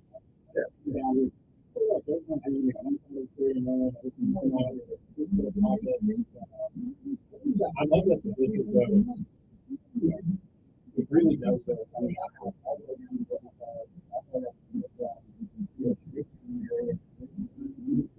love that it does good work.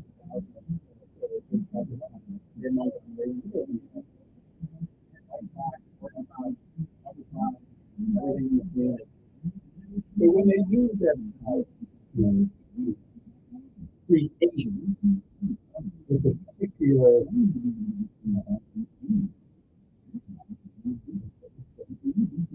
objective, rather than that objective only being to make sure that the people are represented. You know, right. The Republicans do too. The Republicans do too.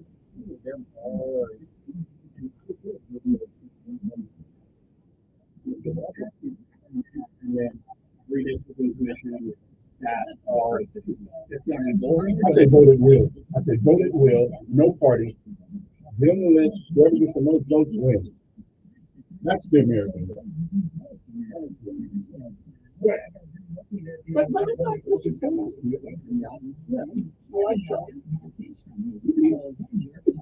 I'm not disappointed. Renner says he lost 20 pounds and quit smoking. Are we gonna go back on for? Yeah, and I got the news. It's news.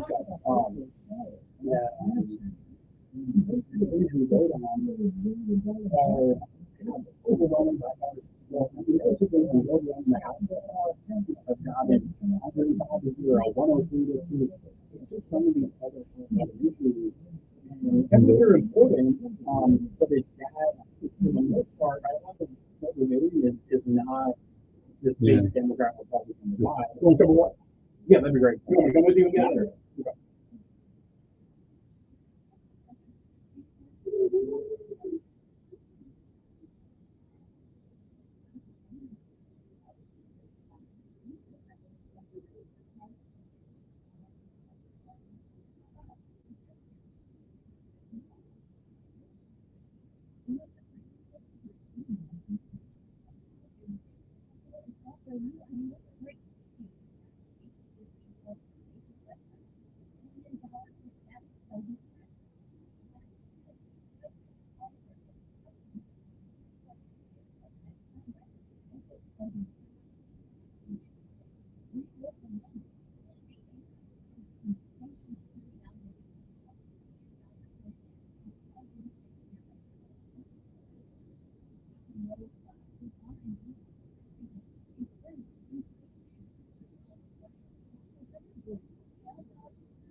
Are you a Roll Tide or War Eagle?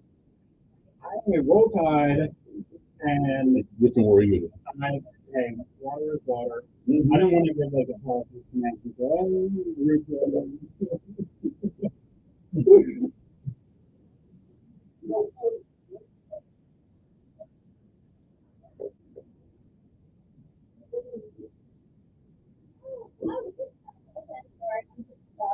no worries. Hey, how are you?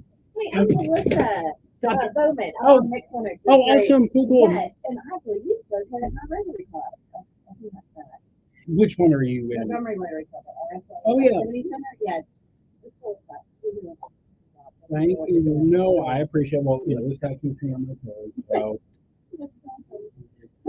it is. Well, awesome. Well, how long have you been on the radio? 5 years. I was really more in like PR and marketing. It was kind of weird how I ended up doing it. I was going on the radio and on channel community events a lot, and we needed to try on mix, and yeah, I loved it. I've been here 5 years now. I love it.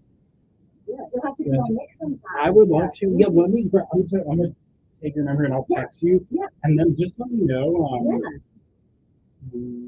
What is it? Okay, my name's Melissa Bowman, and number is 204-207-3197.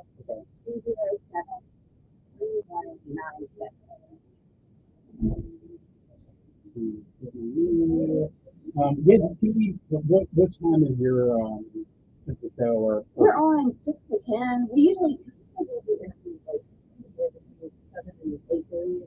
good. Yeah. Time. No, I'd love to come on and do that. Yeah. Just if you have an opening, or I'll text you, reach out. And we spoke at my other club. So why haven't you called me to speak? Would you like to do that? Sure, I like to tell the truth. I like to tell the truth. Have you done it? I'm sure you've done it. Yeah. A lot of Rotary clubs. Yeah. Yeah. Well, My perspective is a little different than most people ever meet. you like to hear all perspectives. There you go. Hey, That's she's it. he was, identify people that you just think like, someone's a good person. Thank you. Yes. Right, but we are what we believe. We are what we believe, and when I can identify what we believe, I know how to communicate with you. But the labels are correct. We're friends, though. We're great friends. I would hurt somebody over you. Okay? Great friends. Everybody, whether they disagree or not, they try to get along. Absolutely. And totally disagree with him most of the time.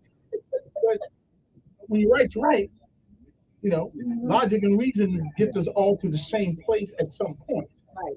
It's hard getting there. I always say this is as frustrating as it is. It's like what you fought for our country, and people would have different reasons. It's a kind of, it's good, but it's a basic. Well, we know we get this some sort of. Yeah, good. Yeah, great. Well, nice meeting you. Good to see you.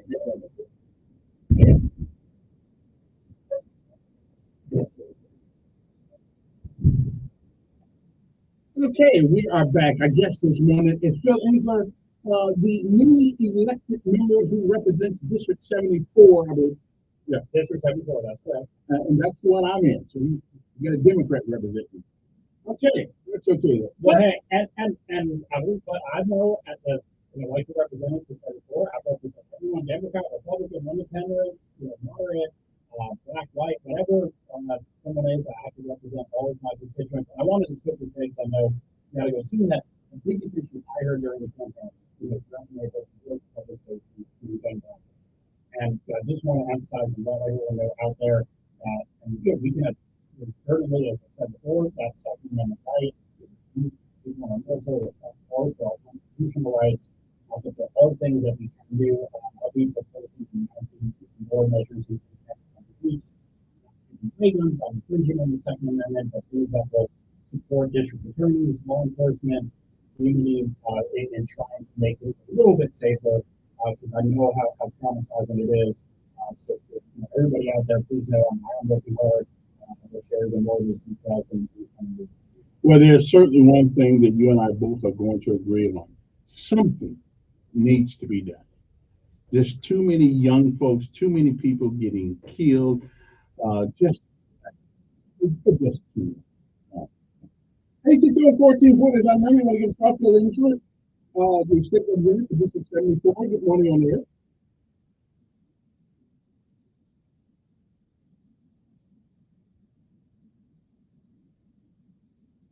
Okay then. So I think that's a federal law. There's no state law, and our prosecutors have asked for state law to be able to. Although I will admit, if it's a federal law, don't federal law trump state law? So couldn't somebody still be charged under federal law? They can, but it's much harder to charge on federal law because in Alabama, we have terrorist police district attorneys that are favored only in order to deal with a federal case. There just aren't as many resources to do that. So this would just be another tool for law enforcement, for prosecutors to try to hold people accountable. So it doesn't have to be one or the other. It's in both. Yeah. This has always come up. First, let me know, is marijuana illegal in Alabama? Yes. Sir. Okay. We can sell it. We just can't smoke it. You're talking about the medical cannabis? Yeah, we can. Okay, I just wondered about that. Our prison. There are too many people dying in prison who did not get to that point.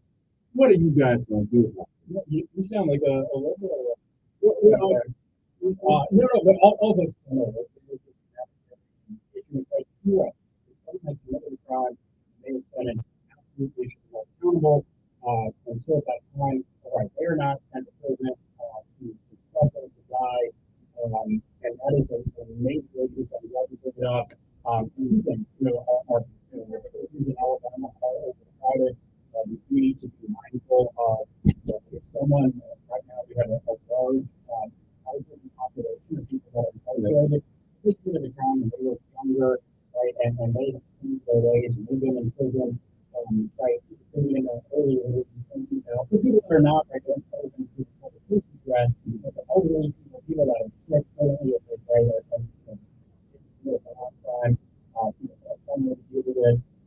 The prisons, though, we know support as far as making sure that, right, that all quality health care services and mental health services right now, and the criminal practice is trying to address the challenge that a lot of professions are facing right now. There is a big part of it. Building new big prisons, though, in and of itself, and building isn't going to fix that. We have to think about, all of these start about just keeping people incarcerated. Who are public safety those who have done their time. Well, I just know I get it gets so people they realize the kids do something wrong, they do not deserve to be stabbed. And then it seems to me that the prison complex itself, the environment prison itself, brings about this type of environment. People have to, and here's another thing. Well, if you defend yourself in prison, and then now you got a charge against you for defending yourself. So it's a never-ending circle. Never-ending circle. How are these people going to come out here and know how to survive if you take, I don't know. And people should get their right to vote back automatically. This thing, I got to go through this, I go through that. That's what the crop. We should automatically give people the right to vote back. Because maybe won't vote nowhere. And we absolutely agree on that. And those people that are sentenced to be incarcerated are going to get out at some point because it's not going to make sense. And if you put them in conditions to come up like the animals, and then expect them to come back out and be productive members of society and do the right thing. But if they're incarcerated and their physical and mental health gets even worse when they're incarcerated because of the conditions, that doesn't help anybody. So we have to think about it that way. Yes, when they're human rights and they're all, what they've done, they're still individuals and human beings. That also impacts all of us. And we need to think about it that way. Do we have true rehabilitation services, not just locking people up and hurting them? But rather, are they getting providing the services in a way that they'll come back out and be productive in their society. Which will be difficult even under the best of circumstances. It will be difficult. I say there are two kinds of people. There are those that got caught and those that should have been caught. And I don't think there's any of us, if we really look deep in our souls, probably could have spent some time in jail too. How about you? I can't think of anything where I've broken the law, but I'm going to continue that. That's going to be doing right. And I know I need to run a segment, but it's always good to be on it. I just want to share with constituents out there, always go to my website, philipensler.com. I try to keep that updated with information. My Facebook page. I know even if you disagree on certain issues, please reach out. Please let me know where you stand on something. I really am open to try to do the right thing. Trying to do the right thing.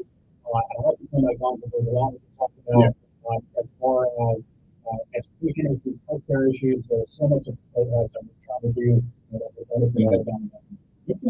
Bill Ensler, who's the state representative for District 74. We'll try to have him back, and he showed up. That's a great year in itself. Anyway, so we'll be back after this, and I got somebody from the district coming on. We'll come back. So we'll be back. You're going to drill down on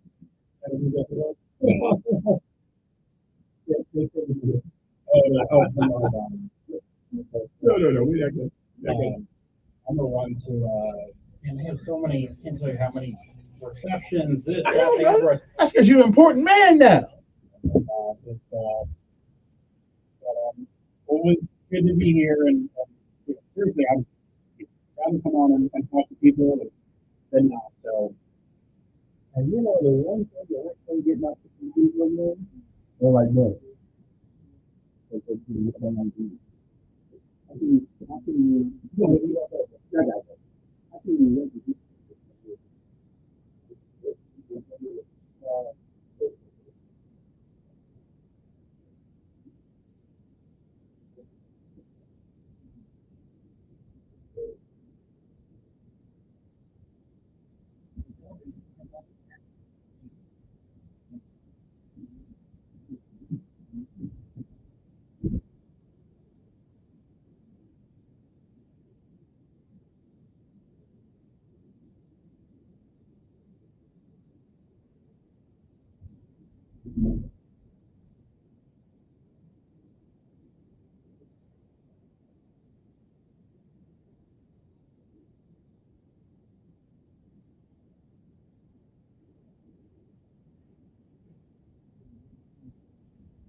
It's pretty difficult, right? Well, ZipRecruiter has mastered finding a needle in a haystack, so they take it to the next level. They make hiring so simple that it's like finding a needle in a needle stack, and that's why you should try ZipRecruiter.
I don't know what I can do.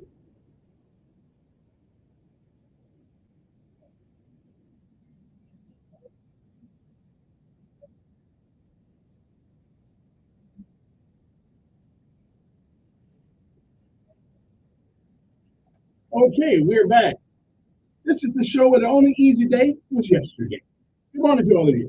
Anyway, still have to go, but just welcome to want to talk to you. I have to go. 8:23 in the morning. I am expecting a guest for the moment, but right now, if you have feel free to give us a call. 860-1440 is the number if you want to opine. If your voice is heard this morning. Let me see now. The scientist, okay, the president losing his mind. Can't help it. So hopefully I remember my mind when I get older. Yeah, these guns though, these guns are oh, these guns. This gun thing is a little tough out there right now. Okay. What do? We take guns from law-abiding people. Only people can have guns that are crooked. So I don't know.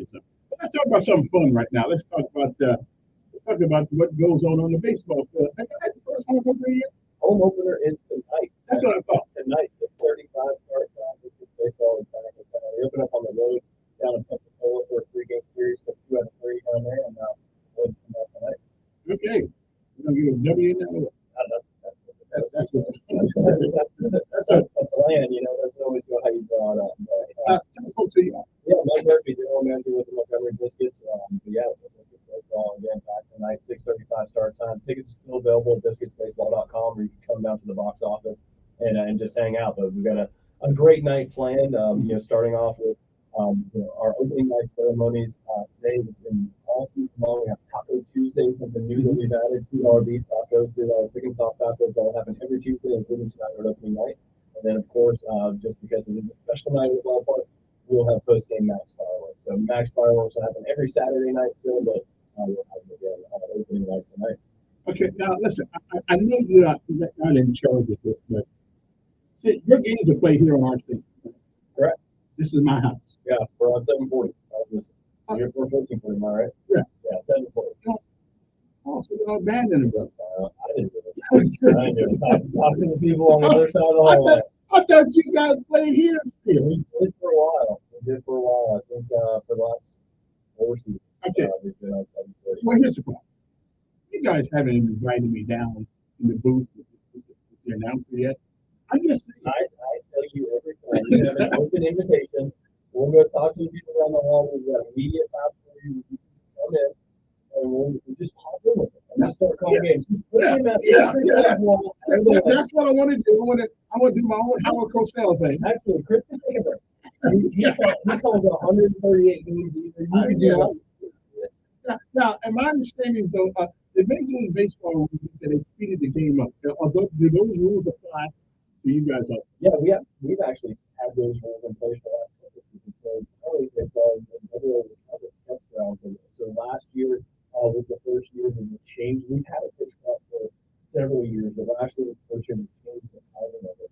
And it really put buckle down on the fantasy for it. And we saw it with our games, how much it reduced the time. We were going from playing almost 4 hours on consistent level. So last year we played several games under 2 hours.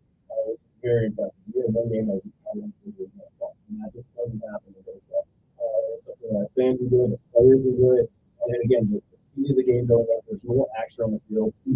Changed some of the shift rules, so you have to start with 2 infielders. You can have infielders on the same side of second base. So you have to have one shortstop and second base and have to be on separate sides of second base. Okay. So you can't overshift for a guy. But what it does is it really allows some of those hits that you used to back in the 90s, 90s, 80s, a line drive up the middle and great hit. That's what the players standing there. But now when you have them repositioned, they're not all into landing, and that's when they can be more action. And that is now I don't know if this is true or not. Can a pitcher purposely hit a ball player? I mean, we can. Is that a strategy?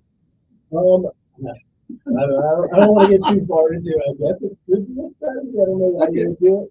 Yeah, I think you have the ability to do some. I mean, not in the face or anything, yeah, but more often than not, it's either an accident, or it is something that's done to occasionally maybe send a message to somebody that, hey, we want to make sure that you can do stuff. Yeah. Okay. I have one question too that's in my mind. I just wondered about that. The Montgomery biscuits, it's more of a, I mean, we like win. Yeah. But we like the atmosphere. Yeah, no, I tell people all the time, we're affiliated with everybody. There's the Rays and the phenomenal job of that. Biscuits made the playoffs for the last 7 years. Every other organization in the Rays has won the championship for the last 2 years, so we're kind of the black sheep of the family. So we're due for winning a championship. Again, that's all handled by the Rays. Our side of things, everything that's really good. So, everything that we do from the top. So, to try to enhance the community of our brothers, our new food and beverage stuff that they have around the topic, like I mentioned, adding some trivia on Wednesday night, why we went to, so our live went to trivia, we can do different house packs every Wednesday. Our Thursdays, the t-shirt giveaways, different giveaways every Friday night, and of course, Max Power on Saturdays and Sundays. So, those things that we do from a promotional standpoint, we always say we talk about, like, you don't have to like baseball to come down to the block to it. If we have something for everybody, yes, if you're a baseball curious, you're going to see some great baseball again. The Rays, right now, they're 10-0 with the Rays out there. You're going to see great baseball. But if you're not a baseball fan, you can come down to that. And I must admit, when you guys first came to town, right? It turned out to be a good thing for the city. We always say we're not in the baseball business, we're not in the entertainment business. We're in the memory business. So we want people to come down to the ballpark, and it's a different atmosphere. Come with the family, and everybody's going to make a difference. Some of those memories might be like, hey, I got to see so and so before he was a big leaguer. Some of those memories might be like, yeah, chicken nuts. For my kids, and they absolutely loved it. I have the best chicken biscuit at a ballpark. So we're all about making those. Now, how much you guys? I realize you abandoned my station and you went up the road. I didn't do anything. I didn't do anything. Very good. But I would like you guys to every once in a while throw some tickets up there. So I got some kids I know who might might enjoy who've never been there. Yeah, throw me tickets up there so I can get into some folks who I mean, I'll pay. I got nothing for you. Always happy to take it if you visit. First shot on the ball. Yeah, okay, we'll just drop them up there. Tell the boy down there. Now, if Chris Adams Walls for some reason gets sick, laryngitis, anything like that, you just call me up. Yeah, you know, yeah.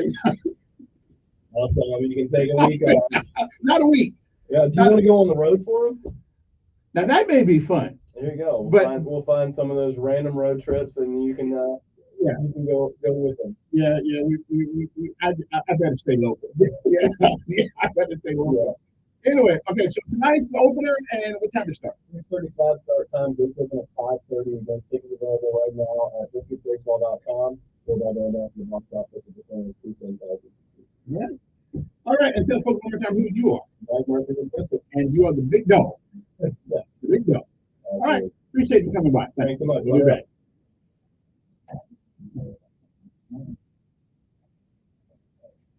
Thank you, sir. No problem, bro. Good job. Yeah. Well, I know some kids who have never been to they've never been out of West Mountain.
And we are back.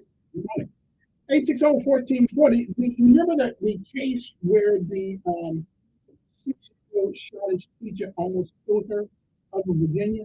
Well, a grand jury indicted the mother of a 6-year-old who shot his teacher at Virginia Elementary School in January, which they should have. She's responsible. I mean, how does a 6-year-old get out of your house with a loaded gun in their life? I mean, how does that happen? Anyway, her name is Deja Taylor. She'll face charges of felony child neglect and misdemeanor count of reckless leaving a loaded firearm as to endanger a child. Okay, the student used his mother's 9mm gun, according to the family, in a shooting at Rich Neck Elementary that severely injured a teacher, Abby Zerner, who filed a $40 million lawsuit because they put it at that school. They told that child had a gun and they didn't do anything about it. So I hope she gets every last $40 million of it. Never had to work another day in her life. 860-1440 number. You want to give us a call if you want to. Come on, who's this? Yes.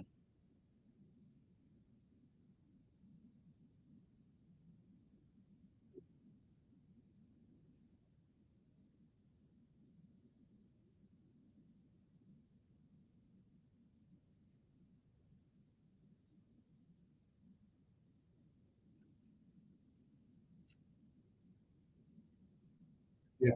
That's right. That's right.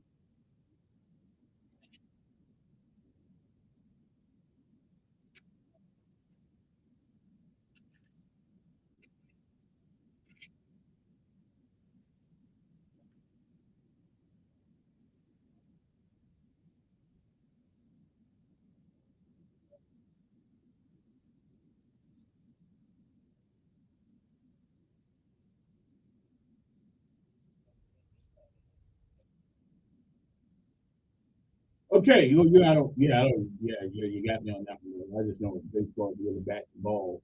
That's about all I know.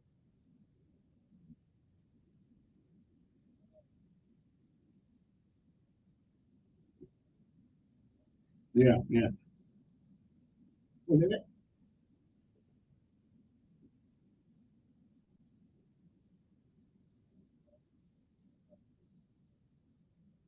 yeah, yeah. No, and we truly, even in us, of course, the problem is, like over at Lee the other day, somebody put the video, hell, we got fans over there fighting each other.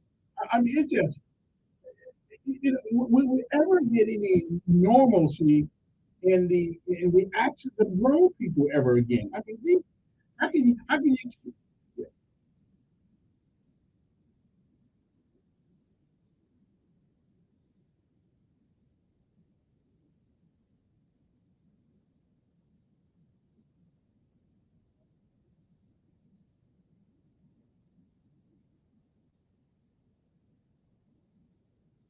I'm just trying to figure out where does ignorance come from in our parenting.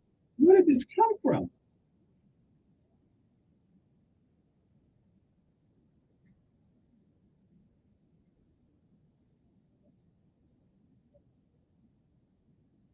Well, I hope we do something about it. It's kind of hard to teach kids. But,